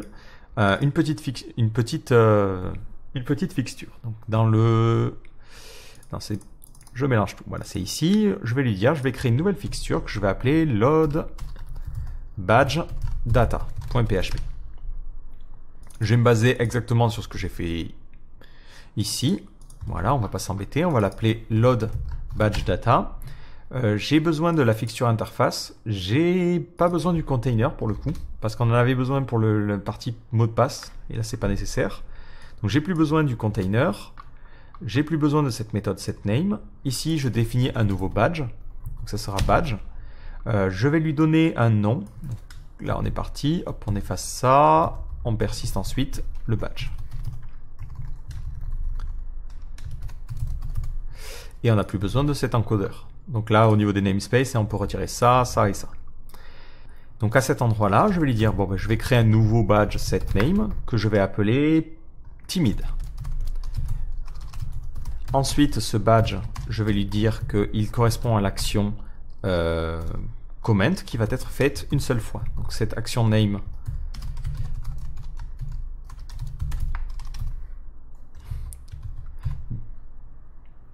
et du coup, j'ai oublié le set action name. Et là, ça sera comment. Impeccable. Et je vais créer un nouveau badge. Donc je recopie. Ouais, à la limite, hop, on écrase la variable, ça sera pas bien grave. Et je vais créer un nouveau badge qui sera pipelette. Donc ce badge se débloque, lui, au niveau de 2 commentaires. Impeccable. Donc ça va sauvegarder les différentes choses. Et si je reviens au niveau de mon test, donc là c'est le test fonctionnel que je veux tester. Donc c'est dans le comment test.php. Je vais me dire, lorsque tu as posté un commentaire, je m'attends à ce qu'au niveau de badge unlock, donc ça va être non pas dans le app bundle, mais dans le badge bundle, je m'attends à ce que badge unlock, il y en ait au moins un. Ça veut dire que l'utilisateur a effectivement débloqué son badge.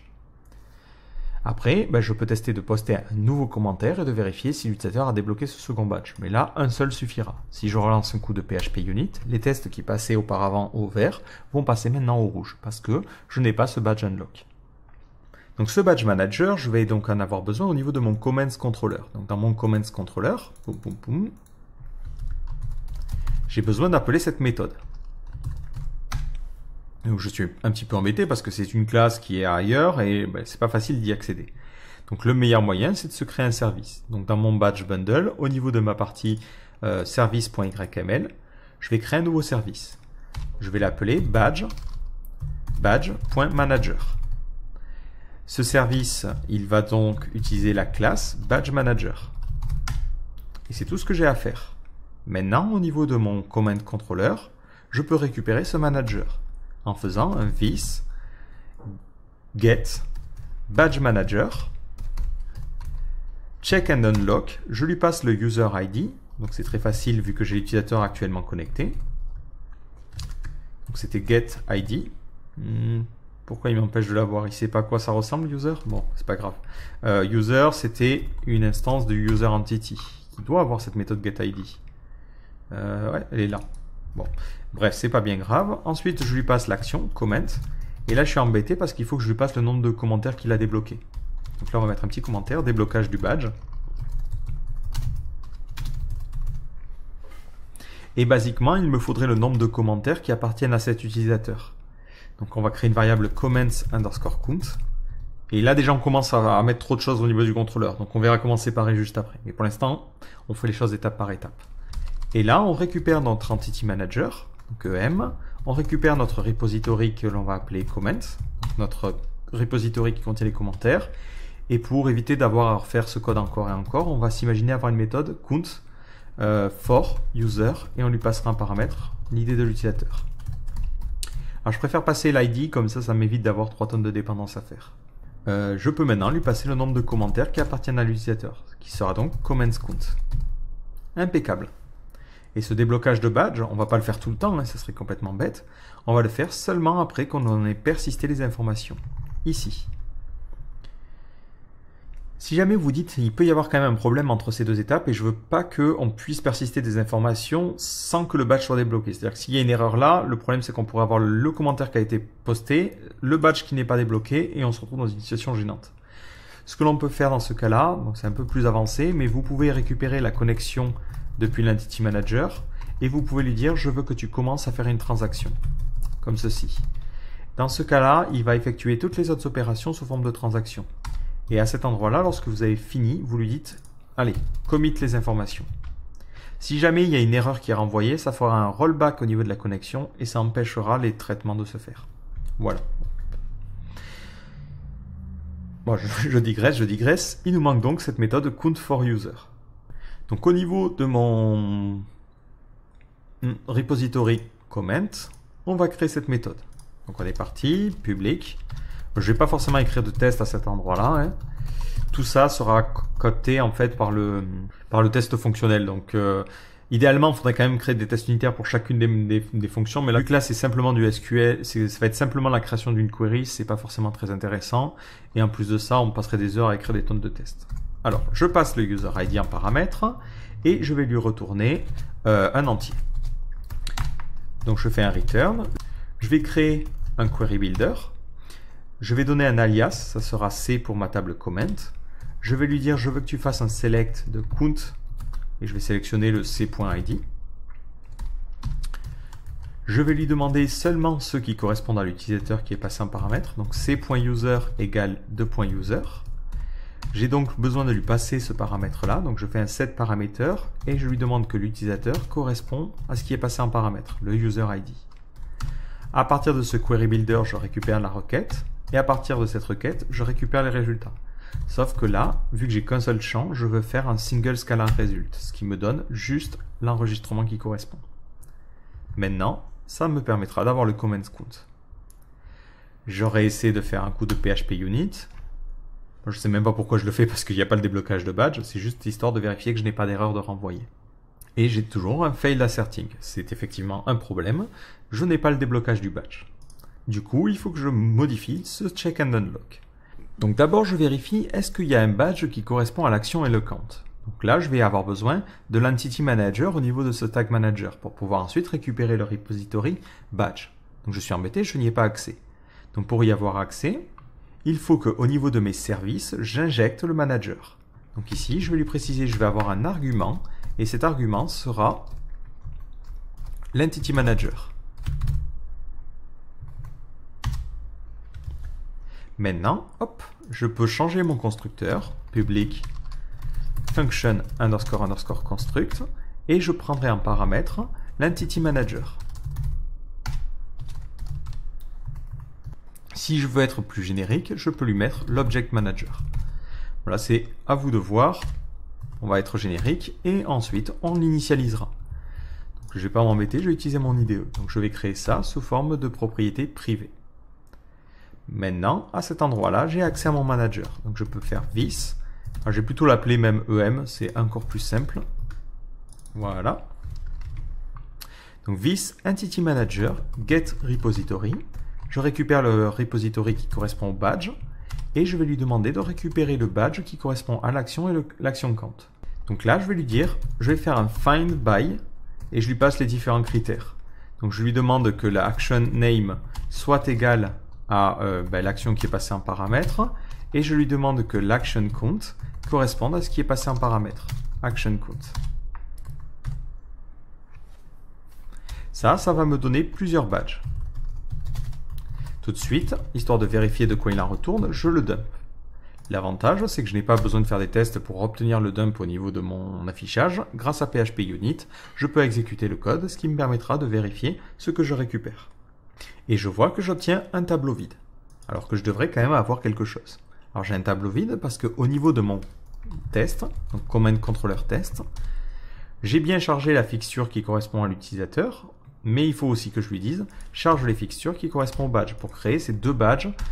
Le badge Pipelet et le badge Timide. Donc load, alors là il m'auto-complète pas parce que j'ai oublié la virgule. Badge, c'était load badge data.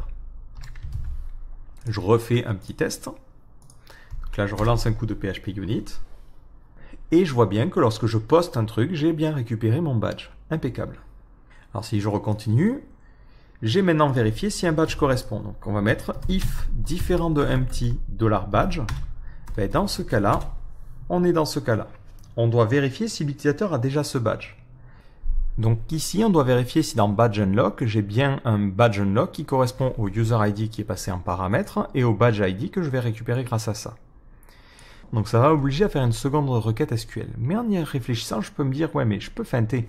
Je peux obtenir les résultats de manière beaucoup plus propre. Si je réactualise, hop, ma base de données. Alors, est-ce que j'ai... Non, alors je vais recharger les fixtures, même pour ma base de données de dev. Donc là, c'était... fixture de point load, et oui, je vais tout purger. Voilà, ça me permet d'avoir une table pré-remplie avec mes deux badges. Donc là, je vais passer en mode SQL. Donc globalement, je fais actuellement un select, entre guillemets, everything from badge, where, alors d'ailleurs, on va le renommer B, where b.actionName, bon, b.actionCount égale 1, and b.actionName égale comment. Voilà à quoi ressemble ma requête. Et ça, on va la formater un petit peu mieux. Donc si j'exécute cette requête, effectivement, je trouve un enregistrement. Mais je peux me dire, j'ai besoin des badges unlock. Donc la solution la plus simple serait de se dire carrément, ben attends, tant qu'on y est, on fait un petit left join.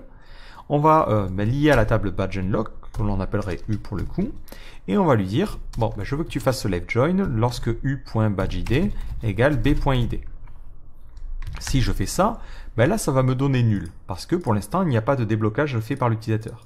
Mais si l'utilisateur numéro 1, par exemple, avait le badge numéro 1, donc là, je crée directement l'enregistrement, mais c'est encore une fois que pour l'exemple, je le trunkerai juste après. Si je réexécute cette requête, ça me donnera directement le déblocage. Donc l'avantage, c'est que je peux obtenir les deux informations en une requête, ce qui est plus performant. Vu que c'est quelque chose que l'on va faire pas mal de fois, hein, à chaque fois qu'un commentaire va être posté, il faut quand même réfléchir en amont à la performance. Donc je vais trunker cette table-là, voilà, histoire de vider les informations, et on va essayer de reporter ça. Donc pour faire une requête un peu plus complexe, hein, on ne veut pas mettre ça dans le manager, on va plutôt mettre ça dans le repository. Donc on va l'appeler find with unlock for action. C'est pas terrible comme nom, mais c'est pas grave. Donc ça prendra en premier paramètre l'action. Ça prendra en second paramètre l'action count. Voilà. Et on lui passerait en premier paramètre l'utilisateur. Donc là, ça serait... on va aller à la ligne d'ailleurs. Find with unlock for action. Et on lui passerait le user ID. Voilà, donc ça permet de supprimer ça. Et on va pouvoir créer cette méthode-là. Donc on va aller hop, dans notre badge repository. Donc c'est badge repository. Et on va créer cette méthode. On est parti, public, function, find with unlock for action. On lui passe en paramètre le user ID, qui sera donc un entier. On lui passe en second paramètre le nom de l'action, qui sera une chaîne de caractères que l'on va appeler action. Et enfin, le nombre de fois qu'il faut faire l'action, le action underscore count. Ça, on va le documenter tout de suite. Donc, on va générer la PHP doc. Et ça va retourner une entité. Donc ici, on retournerait une instance de batch. Et on met à jour la PHP doc. Donc maintenant, au niveau de ma fonction, on est parti. Je vais toujours partir sur ce query builder. Donc je fais un create query builder et on va donner un alias à notre table, badge. Ensuite, on fait le where. Donc là, c'est les deux where que j'avais mis lorsque je vous ai montré la requête SQL. Donc on lui demande que l'action name corresponde au paramètre qui s'appellera action name. Je lui demande aussi, je fais un end where, que le action count corresponde au action count. Ensuite, je vais faire la liaison. Alors là, je fais un left join parce que comme je vous l'ai dit, si on laisse un join par défaut, ça fera un inner join. Et le inner join, le problème, est-ce qu'il m'a laissé le... Voilà.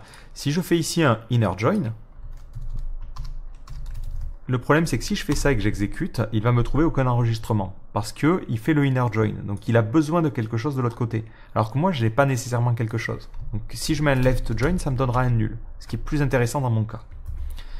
Donc je reviens à mon badge repository. Hop. Donc je lui demande de faire une liaison sur le système d'unlock. Donc c'est b.unlocks. Et on va donner l'alias u. Maintenant, je peux faire une nouvelle condition. Donc je vais la remettre au-dessus et lui dire je veux récupérer ce où on a sur la table badge unlock le user ID qui correspond à ce qui est rentré. Donc on va mettre u.user égale le user ID. Mais attention, on veut aussi récupérer ceux où on n'aurait pas de liaison. Donc là, ça serait u.user is nul. Et enfin, je lui demande de sélectionner tout. Donc je veux sélectionner à la fois les informations qui sont dans badge et à la fois les informations de déblocage. Enfin, je peux définir les paramètres. Donc je fais un set parameters. Et d'ailleurs, set parameters plutôt parce que j'ai plein de paramètres à définir. Donc on a d'abord le action count que l'on va mettre à action count, très simplement. On a ensuite le action name que l'on va mettre à action name. Et d'ailleurs, non, c'est directement action. Et on a le user ID, donc c'est user ID, que l'on va mettre à user ID. Et ça, on l'aligne histoire que ce soit un petit peu plus sympa. Enfin, notre requête est maintenant construite. On peut faire un get query. Et enfin, on peut faire un get result, histoire de récupérer les résultats. Vu qu'on n'en attend qu'un seul ici, on peut faire un get single result.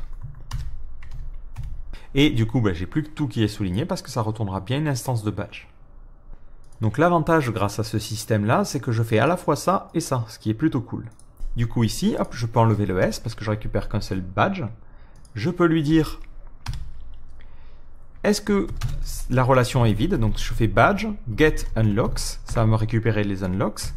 S'il y en a déjà un, ça sera directement rempli, donc j'aurai un tableau de taille 1, mais si ce n'est pas rempli, ça sera vide. Donc je lui dis, si ça c'est vide, il faut que tu crées un nouveau déblocage. Donc à cet endroit-là, je fais un unlock égale new badge unlock. Ensuite, je vais faire un unlock et je lui définis le badge. Donc je fais un set badge. Donc l'avantage, c'est que j'ai directement l'entité juste au-dessus.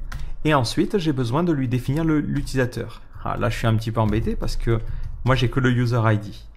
Donc, il faut que je lui passe pourtant une entité de type appbundle entity user. Donc là, je vais changer les paramètres de cette fonction-là.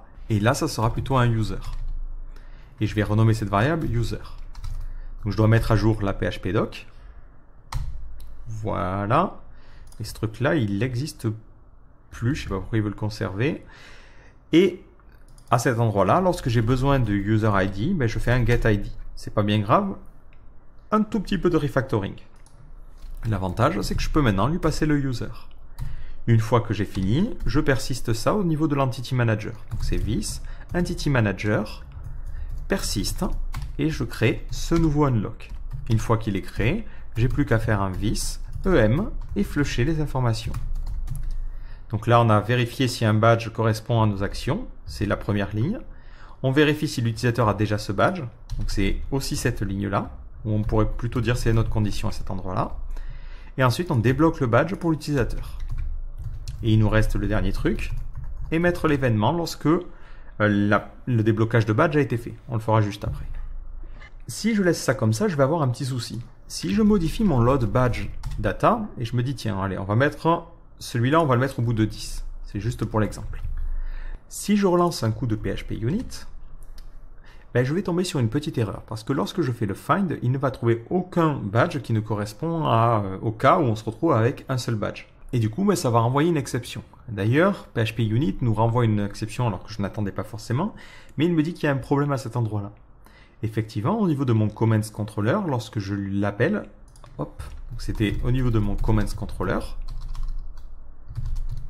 lorsque j'appelle la méthode check and unlock, je ne lui passe pas une instance de user mais un entier, d'où la petite erreur que j'avais en console.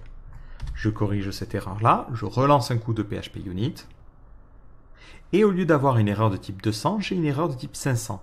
Effectivement, j'obtiens une erreur No result was found for query, alors qu'il attendait au moins une colonne. Effectivement, au niveau de mon badge manager, lorsque je lui demande de faire cette méthode-là, cette méthode fait ici un get singular result, mais le problème c'est que s'il ne trouve pas un seul résultat, il renvoie une exception.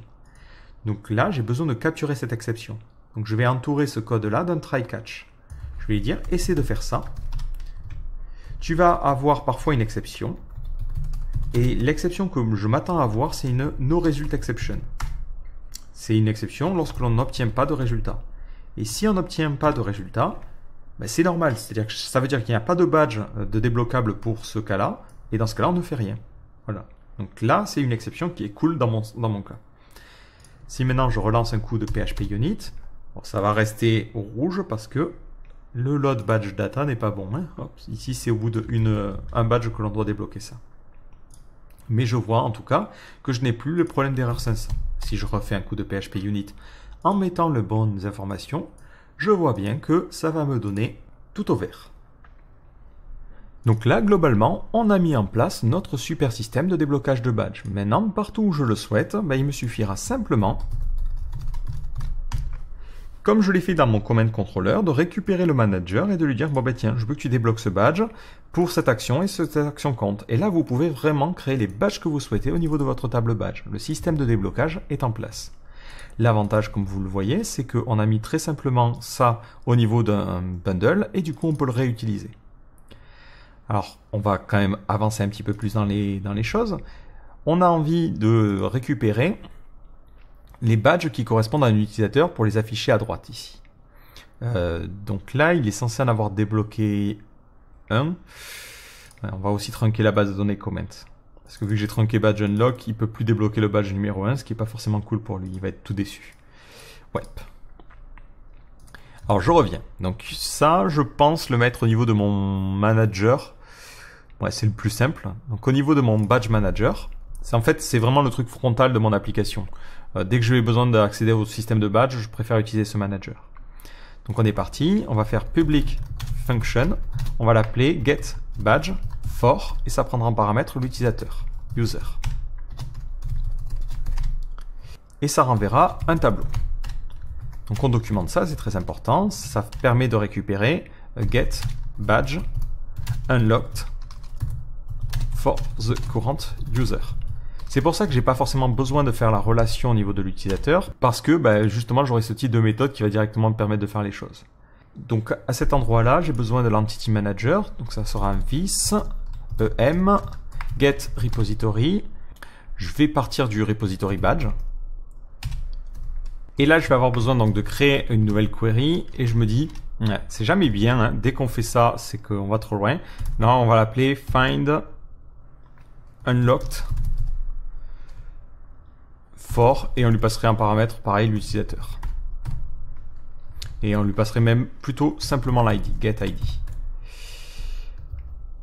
Maintenant, j'ai besoin de créer cette méthode au niveau de mon badge repository. C'est toujours la même chose, je préfère utiliser le badge repository pour les différentes méthodes. Donc c'est une méthode que l'on va créer en public, function, et on va l'appeler find unlock for. On lui passera en paramètre le user ID. Ensuite, on documente un petit peu ça. Donc find all badge unlocked by a specific user. Et ça retourne un tableau qui est un tableau de badge. Donc on change la méthode de retour et on lui dit que c'est des app bundle. Non, c'est des badges. En fait, c'est badge de tableau. Voilà, c'est un tableau de badge. Je peux maintenant construire ma petite requête et obtenir les résultats. Donc, je fais un return de this, create query builder. L'alias, ça sera badge. Ensuite, je fais un join. Donc là, ça sera effectivement un inner join. Donc, je mets simplement un join. et je join sur la table badge unlock. Donc là, ça sera b.unlocks. Et j'appelle cette table U. Je rajoute une petite condition, where, et je vais lui demander que sur U, le user ID, donc le user, corresponde à 2.user. Donc ça, j'ai besoin ensuite de lui définir en paramètre. Donc je fais un set parameter, je lui passe le paramètre user ID et ça sera ce qui est passé en paramètre de la fonction. C'est tout ce à quoi je pense. Donc ensuite, il me suffit de faire un get query pour récupérer la requête et faire un get results. Donc là, je vais obtenir plusieurs résultats. Impeccable. Donc maintenant, j'ai cette méthode qui me permet de récupérer les badges pour l'utilisateur. Je pourrais aussi directement utiliser la méthode au niveau de mon repository. Donc là, c'est à moi de voir au niveau de mon command controller comment je veux faire les choses. Moi, je préfère utiliser le manager.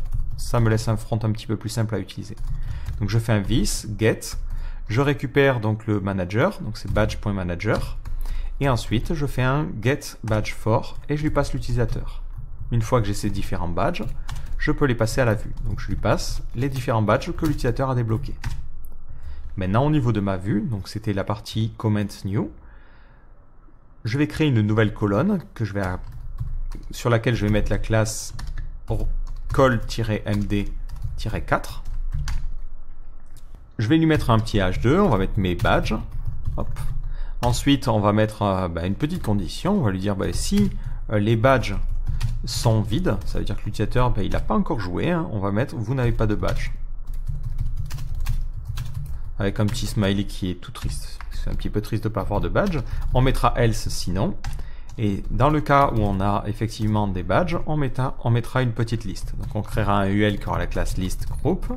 Et ensuite on lui dira, je veux parcourir les badges, in badges.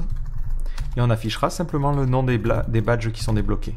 Donc là on mettra un petit UL, un petit ali qui aura la classe list group-item. Et on mettra le nom du badge, badge.name. Voilà comment on peut les afficher. Alors je vais réactualiser la page. Je vois que je n'ai pas de badge pour le moment. Je vais poster mon premier joli commentaire et j'ai maintenant le badge timide. Je poste un second commentaire et j'ai maintenant le second badge pipelet.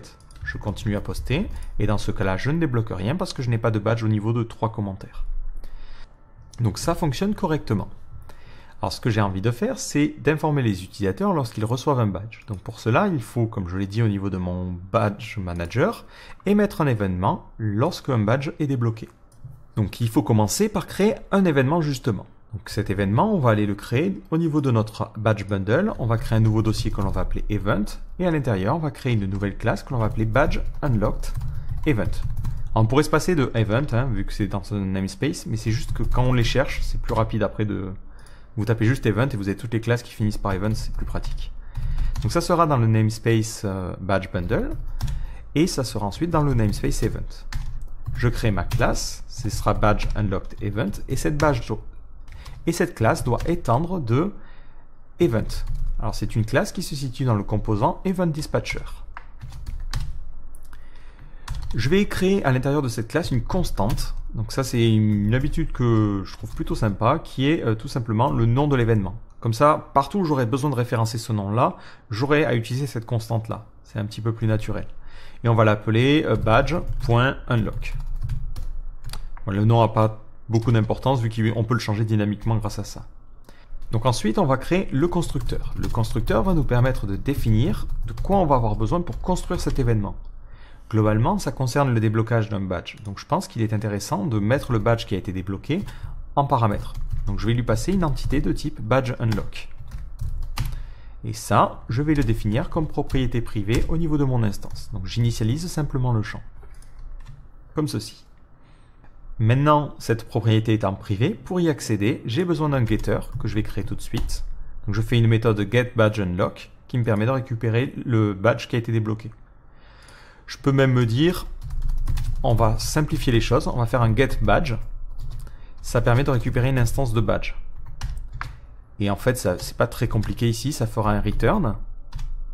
Hop là, return de this badge unlock getBadge.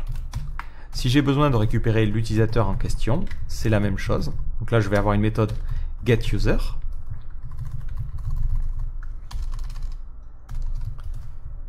Et au niveau de cette méthode-là, je fais un getUser. Ça renverra une instance de user. Autant se simplifier un petit peu la vie, ça évitera les gros appels à rallonge. Maintenant qu'on a cet événement, je peux le dispatcher. Et un petit peu comme tout à l'heure où j'avais un problème avec l'Entity Manager, je n'ai pas accès au dispatcher qui me permet d'envoyer des événements. Donc je vais lui dire, j'ai besoin d'un nouveau truc lorsque tu construis cet objet. J'ai besoin d'une instance qui implémente le Event Dispatcher Interface. Voilà, c'est l'interface qui est dans le composant Event Dispatcher. Voilà. Et on va appeler ça Dispatcher. Ouais. Donc, comme pour l'Entity Manager, j'initialise ce champ en créant une propriété privée au niveau de ma classe qui va s'appeler Dispatcher. Lorsque j'ai besoin d'émettre mon événement ici, je peux maintenant faire un coup de vis, Dispatcher, et lui dire je veux que tu dispatches l'événement. Donc le nom de l'événement, bah, ça sera la constante que j'ai mis dans la classe. Donc la classe c'était badge unlock event. Voilà, donc là je récupère la constante name, d'où l'intérêt d'avoir une constante. Et ensuite je dois lui passer une instance d'événement. Donc là je lui passe une instance de mon badge unlocked event. Et pour initialiser cette classe-là, j'ai besoin de lui passer un paramètre, un badge unlock. Donc je peux lui passer un paramètre, le badge que j'ai débloqué, ici. Voilà, maintenant notre système est capable d'émettre un événement. Alors le problème c'est que le dispatcher n'existe pas, donc dans ma partie service.yml, donc celle qui se situe au niveau de mon badge bundle, je vais lui passer un second argument qui sera l'event dispatcher. Il ne me l'auto-complète pas, qu'est-ce qu'il veut? Event dispatcher, voilà. Alors pour l'instant, je vais commenter ça, poum poum. Et si je veux tester que tout ça fonctionne correctement, je pourrais, au niveau par exemple de mon comment test, comment controller test, bon, c'est pas forcément le test qu'on va faire, on va aller vraiment dans un test encore plus fonctionnel, mais on pourrait se dire ici, avant de faire la soumission du formulaire, ou même carrément tout en haut, on va essayer de séparer les tests. On obtient une de 100. On va mettre ça comme ceci. Et on pourrait créer un calls qui serait une variable qui sera égale à 0. Ensuite, on pourrait lui dire, bon, ben, je veux récupérer le container. Sur ce container, je veux récupérer le event dispatcher. Et je vais lui dire sur cet event dispatcher, je veux rajouter un listener. Je lui passe en premier paramètre le nom de l'événement. Donc là, le nom de l'événement, ben, ça serait la constante name. Et en second paramètre, je dois lui passer un callable. Donc là, je lui passerai par exemple une fonction qui ferait rien et qui utiliserait par référence calls. Et je ferai un calls++. Maintenant, hop, si je descends, poum poum poum, je m'attends à ce que le nombre d'appels qui soit fait, c'est-à-dire que calls, soit égal à 1. Donc là, je fais un assert equal. Et je m'attends à obtenir 1. Je vais relancer un coup de PHP unit. Bizarrement, je m'attendais à ce que ça marche et pourtant ça ne marche pas. Alors, c'est tout simplement parce que le event dispatcher que l'on récupère là n'est pas forcément le même que celui que l'on a au niveau de nos appels. Donc là, on n'a pas les events qui sont dispatchés. Si vous voulez vraiment une preuve de ça, c'est que ce système-là de test fonctionne correctement. C'est-à-dire que si vous dispatchez l'événement vous-même, allez, par exemple, allez tiens, je vais t'envoyer un unlocked event. Voilà, et je vais t'envoyer une nouvelle instance d'un événement lambda. Si je fais ça, ben, je vais effectivement avoir un appel et ça va faire passer au vert. Donc j'ai pas forcément plus fouillé que ça ce genre de cas-là, parce que dans tous les cas, vu qu'on fait des tests fonctionnels, on teste pas qu'un event soit dispatché. Ça c'est plutôt quelque chose que l'on va mettre au niveau des tests unitaires. Nous on va plutôt tester une fonctionnalité plus générale, qui va être l'envoi d'email. Donc lorsque on débloque un badge, on s'attend à recevoir un email. Donc avant de soumettre ce formulaire, on va lui dire au niveau du client, je veux que tu autorises le profiler. Le profiler va permettre ensuite d'écouter ce genre de choses. Lorsque l'on soumet, on va lui dire je vais créer un mail collector. Donc je vais prendre le client, je vais prendre le profile, donc ça c'est grâce au enable profiler, et je vais récupérer le collector qui correspond à SwiftMailer. À partir de ce mail collector, je peux lui demander, ben tiens, j'aimerais bien vérifier. Donc là, ça sera un assert equals, que j'ai bien reçu un certain nombre de mails. Donc je prends le mail collector et j'ai accès à la méthode getMessageCount. Ça va m'indiquer le nombre de mails qui ont été envoyés. Et du coup, j'ai plus besoin de mon listener à la con. Hop, donc ça, j'ai plus besoin de ça. C'est bon. Donc globalement, je m'attends à recevoir un email. Je refais un coup de PHP Unit et on me dit qu'il y a eu 0 message envoyé, ce qui est tout à fait normal, alors que j'en attendais un. Alors de la même manière, ça c'est juste pour vous, hein, si jamais vous avez besoin d'accéder aux messages qui ont été envoyés, vous pouvez faire un mail collector get message. Et ça vous envoie un tableau qui contient les messages. Donc après, vous pouvez par exemple récupérer le sujet. Et ça vous permet de faire des tests en disant, bon, ben, est-ce que le sujet de l'email est bon ou ce genre de choses. Nous, on veut juste vérifier l'envoi. Donc on pourrait être tenté de le faire directement au niveau de Badge Manager et se dire, allez, boum, je charge SwiftMailer et j'envoie l'email. Le problème, c'est que ça, c'est une classe générique. L'implémentation que l'on fait du déblocage de badge va dépendre de projet en projet. Donc c'est pour ça que l'envoi d'un événement est important ici, parce qu'on va pouvoir se brancher sur cet envoi-là et justement dire, bon ben lorsqu'un badge est débloqué, je veux faire une opération en particulier. Donc là, on va créer un subscriber à ce niveau-là. Et ce subscriber ne sera pas dans le badge bundle, mais il sera dans notre app bundle, parce que là, c'est vraiment quelque chose qui sera propre à notre application. Donc on va créer une nouvelle classe que l'on va mettre dans le app bundle et que l'on va mettre dans le namespace subscriber.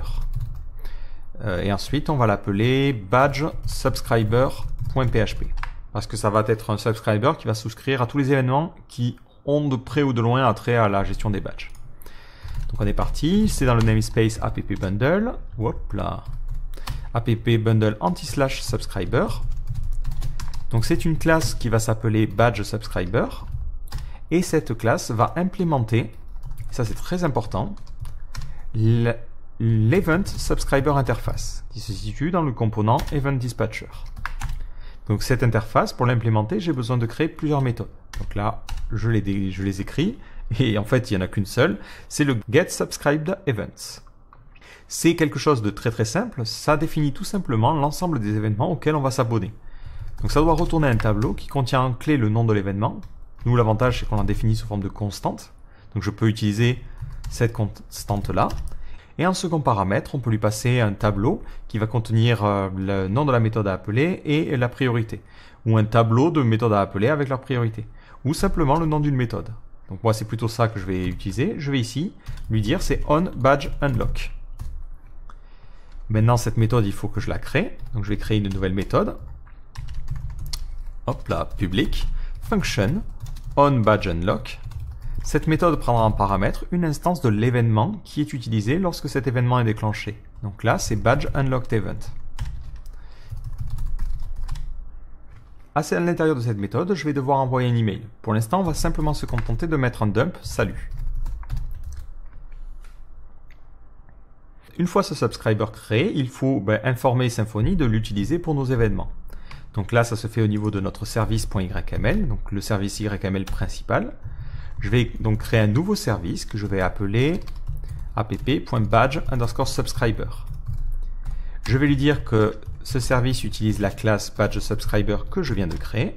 Donc ça, c'est classique. Je lui précise les arguments. Alors de quoi il va avoir besoin pour l'instant, il a besoin de rien, donc je précise même rien. Et on va définir un tag. Et ça, c'est important. On va lui dire que c'est donc une classe qui sera utilisée comme kernel.eventSubscriber. Donc ce n'est pas un listener. Un listener, ça permet d'écouter un seul événement. Un event subscriber permet de s'abonner à plusieurs événements. Maintenant, je relance un coup de PHP Unit pour vérifier si ce subscriber est bien géré par mon système. Et j'ai un gros bordel de code. Ça veut dire que mon dump fonctionne. Par contre, il fait un dump au niveau de la vue, donc ça donne un peu n'importe quoi. Mais ça veut dire que j'ai bien mon salut qui est censé s'afficher. Donc à cet endroit-là, il faut que j'envoie mon email.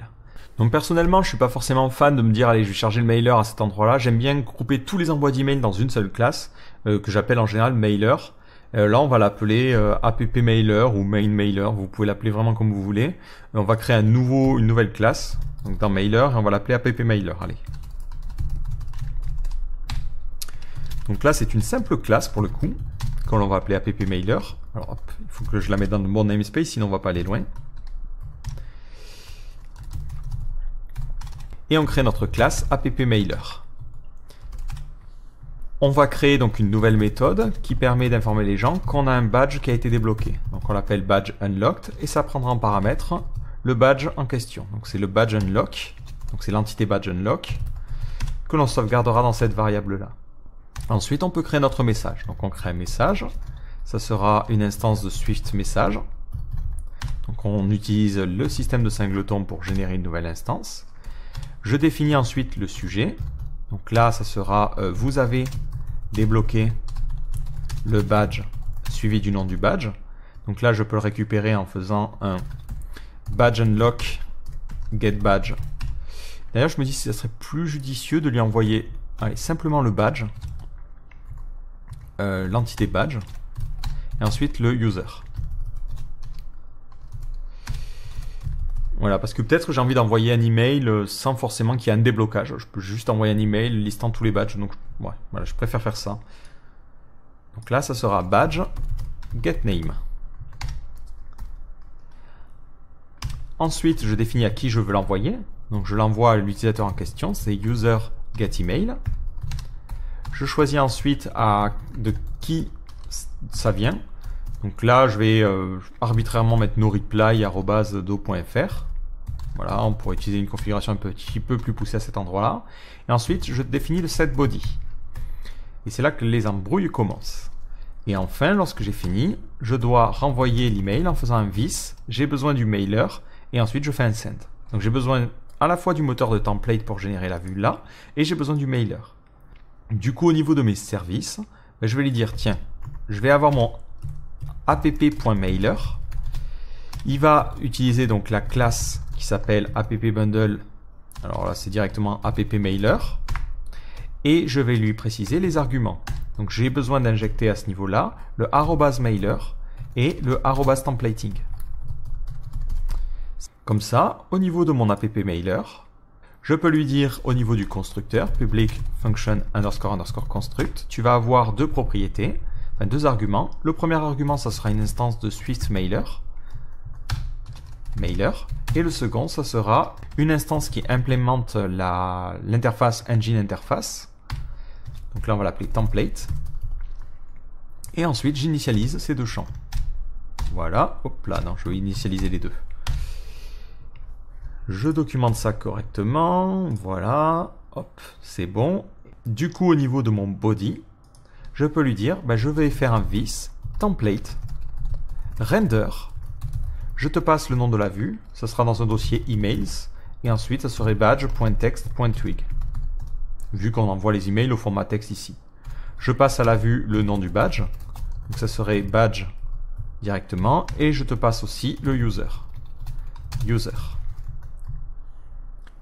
Maintenant, lorsque j'ai besoin d'envoyer, j'ai accès au mailer, et je peux directement lui dire, voilà, envoie ce message-là. Maintenant, j'ai mon super mailer que je peux utiliser. J'ai juste besoin de créer le template ici. Donc le template, on va le placer dans le dossier ressources. Et on va mettre simplement bravo suivi du nom d'utilisateur, user.username. Et on mettra, vous avez débloqué le badge. Et suivi du nom du badge, badge.name. Bon, on pourra faire un email en HTML beaucoup plus sympa, mais c'est pour l'exemple encore une fois. Donc ça, tout ça là, c'est bon. C'est testé, ça fonctionne. Enfin, c'est pas testé, mais ça fonctionne. Et on n'a plus besoin de cette dépendance-là. Au niveau de mon badge subscriber, j'ai plus qu'à faire un coup de vis, appmailer. Et encore une fois, je suis embêté parce que je n'y ai pas accès. Et pas de souci, on utilise toujours l'injection. Donc là, au niveau des arguments, tu vas récupérer le appmailer, @app.mailer. Voilà, hop. Ici, on peut lui dire du coup, au niveau du constructeur, public function _ construct, tu vas avoir besoin d'une instance du appmailer. Et ça, tu vas l'initialiser. Ensuite, à cet endroit-là, tu n'as plus qu'à faire vis mailer, badge unlocked. Je lui passe en paramètre le badge, donc ça sera event get badge. Je lui passe en second paramètre le user, get user, et c'est tout ce qu'il y a à faire. Et ça, je le return par défaut. Donc voilà comment un système d'événements peut nous permettre de séparer toute la logique. Là, je souscris à cet événement et j'envoie un email lorsque ça arrive. Si je relance un coup de PHP Unit, je devrais automatiquement récupérer un email dans mon collector. Et c'est effectivement le cas, un email est bien envoyé sur cette page lorsque je poste un commentaire. Si j'essaie de tester en dev, donc là, non, je ne veux pas resoumettre les informations, je vais d'abord vider les deux bases. Donc l'avantage, c'est que je peux le faire en ligne de commande en rechargeant les fixtures. Donc là, hop, je recharge les fixtures. Ouais, je veux tout flush. Si je réactualise la page, ça me donne une page vide. Je tape n'importe quoi, je soumets mon formulaire, je reçois bien mon email comme quoi j'ai bien débloqué ce badge là. Si je resoumets un autre commentaire, je reçois un nouvel email pour le nouveau badge. Si je resoumets encore un commentaire, ben je ne reçois pas d'email parce que je n'ai rien débloqué que je n'ai pas déjà débloqué. Donc voilà comment on peut mettre en place ce système là. Enfin, dernière petite remarque, je ne suis pas forcément fan de cette approche là. Ici, notre contrôleur déclenche le déblocage du badge. C'est pas forcément une bonne chose parce que ça veut dire que je vais devoir mettre un petit bout de code à chaque fois que je veux débloquer des badges. Et ça, c'est pas très pratique. Une méthode que je conseillerais, c'est plutôt d'utiliser, comme on l'a fait pour le déblocage de badge, un système d'événements. Dans notre cas, on créerait d'abord au niveau du app bundle un nouvel événement que l'on appellerait par exemple comment created events.php. Donc ça serait dans le namespace app bundle anti/events. Ça serait donc une classe qui s'appellerait comment created events. Cette classe, elle extends de events qui se situe donc dans le composant dispatcher. Elle va ensuite avoir un constructeur. Et au niveau de ce constructeur, on lui dit quoi prendre en paramètre. Donc nous, on prendrait le commentaire qui a été créé en l'occurrence. Donc ici, on lui dit, ça prend une instance du commentaire de l'entité comment. J'initialise ce champ. Donc je le mets en propriété privée de notre classe et je crée un getter pour y accéder. Ensuite, pour que cet événement puisse être appelé, je lui donne une constante qui va être le nom. Et là, on l'appellerait app.comment_created. Comme je l'ai fait pour mon badge unlock. Au niveau de mon comment controller, je ne m'embête plus avec ça. Je peux directement récupérer le dispatcher en faisant un this get dispatcher et je dispatch un nouvel événement. Je lui donne le nom de l'événement, ça serait comment created name et je lui passe une nouvelle instance de comment created. Et je lui passe en paramètre le commentaire qui a été créé. Cette émission d'événement, je le mets dans ma partie transaction parce que je veux qu'il fasse les opérations de cet événement dans cette même transaction. L'avantage, c'est que je sépare un petit peu mon code comme ceci. Alors si je relance les tests, ça va passer... Hop là, non, c'est pas ça que je veux faire. Moi, quitte à y être, allez, on va vider la base. Mais si je lance mes tests, ben, ça va passer au rouge parce que maintenant, on n'a plus l'envoi d'email ni le déblocage de badge. L'avantage, c'est que maintenant, c'est mon subscriber qui va lui être responsable de ce genre de choses. Je vais pouvoir lui dire, je veux que tu t'abonnes à un autre événement, qui est l'événement comment created events. Et tu lanceras la méthode onNewComment. Ensuite, je crée une nouvelle fonction publique. Alors, je vais plutôt la mettre après, je préfère mettre celle-là tout en haut. Public function onNewComment. Ça prendra en paramètre une instance de comment created events. Et à cet endroit-là, j'ai plus qu'à remettre le code que j'avais dans mon contrôleur. Je fais un comment count et j'ai besoin de récupérer le nombre de commentaires qui appartiennent à l'utilisateur. Pour récupérer l'utilisateur, je peux faire un event get comments, ça me renvoie le commentaire, get user, ça me renverra l'utilisateur en question. L'entity manager, par contre, me bloque un petit peu plus. Donc, comme je l'ai fait pour le mailer, j'injecte l'entity manager. Donc, je lui dirai, je prendrai une instance du object manager et j'initialise ce champ. Maintenant, au niveau de mon service.yml, je précise que pour ce subscriber en particulier, j'ai aussi besoin, en plus du app mailer, du entity manager. @entity manager.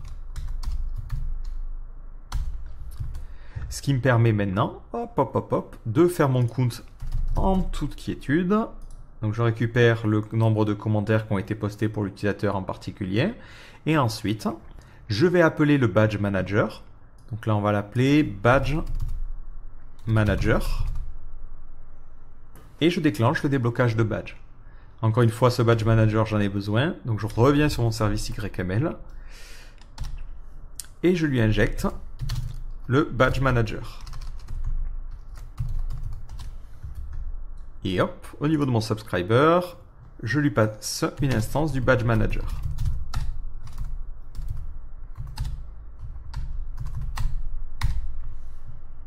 Je pourrais mettre l'auto-wiring ici, histoire qu'il charge automatiquement les bonnes classes, mais je préfère être explicite et préciser manuellement les différentes classes. Ça permet ensuite d'avoir une meilleure gestion et de ne pas injecter n'importe quoi et même d'améliorer un petit peu les performances. Je relance un coup de PHP Unit pour vérifier que mon petit refactoring ici n'a pas affecté le fonctionnement global de mon système. Et effectivement, ça repasse au vert. L'avantage de ce système, c'est que ça me permet d'extraire toute la logique de déblocage de badge au sein de ce subscriber. C'est ce subscriber qui va déterminer à quel événement il doit souscrire et sous quelles conditions il doit débloquer le badge. Donc là, il sait que par exemple, il doit compter le nombre de commentaires. Il peut ensuite souscrire à plein d'événements au niveau de mon application. On peut se demander par contre pourquoi je n'ai pas directement souscrit aux événements qui sont fournis par exemple par défaut sur Doctrine. Tout simplement parce que les événements de Doctrine sont relativement génériques, c'est-à-dire qu'on a des événements pré-persist et compagnie qui sont lancés à la moindre persistance. Moi je veux vraiment ne pas forcément lancer ce code n'importe quand parce qu'on peut parce que ça fait des requêtes SQL et donc ça coûte un petit peu en performance. Donc je préfère piloter manuellement le lancement de ces événements directement au niveau de mes contrôleurs. Donc c'est une question de préférence, d'autres préféreront peut-être se baser directement sur un subscriber de Doctrine, mais personnellement je préfère faire la chose sur des événements plus génériques que je vais moi-même créer. Ça me donne un petit peu plus de contrôle par rapport aux événements fournis par défaut sur Doctrine. Mais vous voyez maintenant comment on peut créer un système relativement générique et qui peut servir de très bonne base pour créer un système de déblocage de badges ou de trophées sur votre site. Alors qu'est-ce qu'il faut retenir de ces heures de vidéo ? Globalement, on a vu d'abord comment se créer un bundle, histoire de séparer un petit peu les choses pour pouvoir avoir un code que l'on pourra réutiliser. Si je veux réutiliser mon système, il me suffit de copier ce badge bundle de projet en projet. Ensuite, pour le câbler, je modifie le app kernel pour charger le bundle, et c'est tout ce que j'ai à faire. Donc au niveau de ce bundle, on a créé un manager, histoire de bien séparer les choses et de proposer une seule classe pour toutes les interactions avec les fonctionnalités de ce bundle. Ça évite de devoir injecter 3 tonnes de choses dans notre application. Donc au niveau de ce manager, on a créé 2 méthodes. Une méthode qui permet de débloquer un badge pour un utilisateur en fonction d'une action particulière. Et ensuite, on a créé une autre méthode qui permet de récupérer tous les badges qui sont associés à un utilisateur. On a vu comment utiliser le système d'événements pour transmettre des informations et informer notre application que certaines opérations ont été effectuées. Ce système d'événements a l'avantage de nous permettre ensuite de mieux séparer la logique. Si on veut envoyer un email lorsqu'un utilisateur débloque un badge, il nous suffit simplement au niveau de notre application de souscrire à cet événement et d'effectuer une opération particulière, plutôt que de devoir injecter du code directement au niveau de notre badge bundle. De la même façon, on a vu comment utiliser le système de service pour pouvoir faire une injection convenable et injecter les éléments dont on a besoin au niveau de nos différentes classes. Parce que comme on l'a vu, il y a pas mal d'interactions entre le système de mailer, le dispatcher et les entity managers. Enfin, on a vu comment utiliser les tests fonctionnels afin de s'assurer que le fonctionnement global de notre système fonctionne. Donc les tests fonctionnels ont pour but de tester que, une fois qu'on a mis toutes les pièces ensemble, elles fonctionnent correctement. En revanche, il ne faudra pas hésiter, si vous le souhaitez, à faire des tests unitaires pour vérifier que, indépendamment, chacune de vos pièces fonctionne correctement. En effet, si jamais un jour vous détectez une erreur dans vos tests fonctionnels, vous saurez que vous aurez une erreur, mais par contre vous aurez pas mal de mal à trouver son origine, parce que ça fait intervenir tellement de pièces qui peuvent bouger que ce n'est pas forcément très évident. Est-ce que ça vient du badge manager? Est-ce que ça vient des requêtes au niveau des repositories qui ne sont pas bonnes? Est-ce que ça vient au niveau du mailer qui ne s'envoie pas correctement? Il y a vraiment beaucoup de causes possibles. Donc là, il ne faudra pas hésiter à ajouter en plus de ces tests fonctionnels des tests unitaires. Donc j'espère que cette vidéo vous aura permis d'y voir un petit peu plus clair sur la mise en place d'un tel système et je vous donne rendez-vous dans une prochaine vidéo consacrée à Symfony.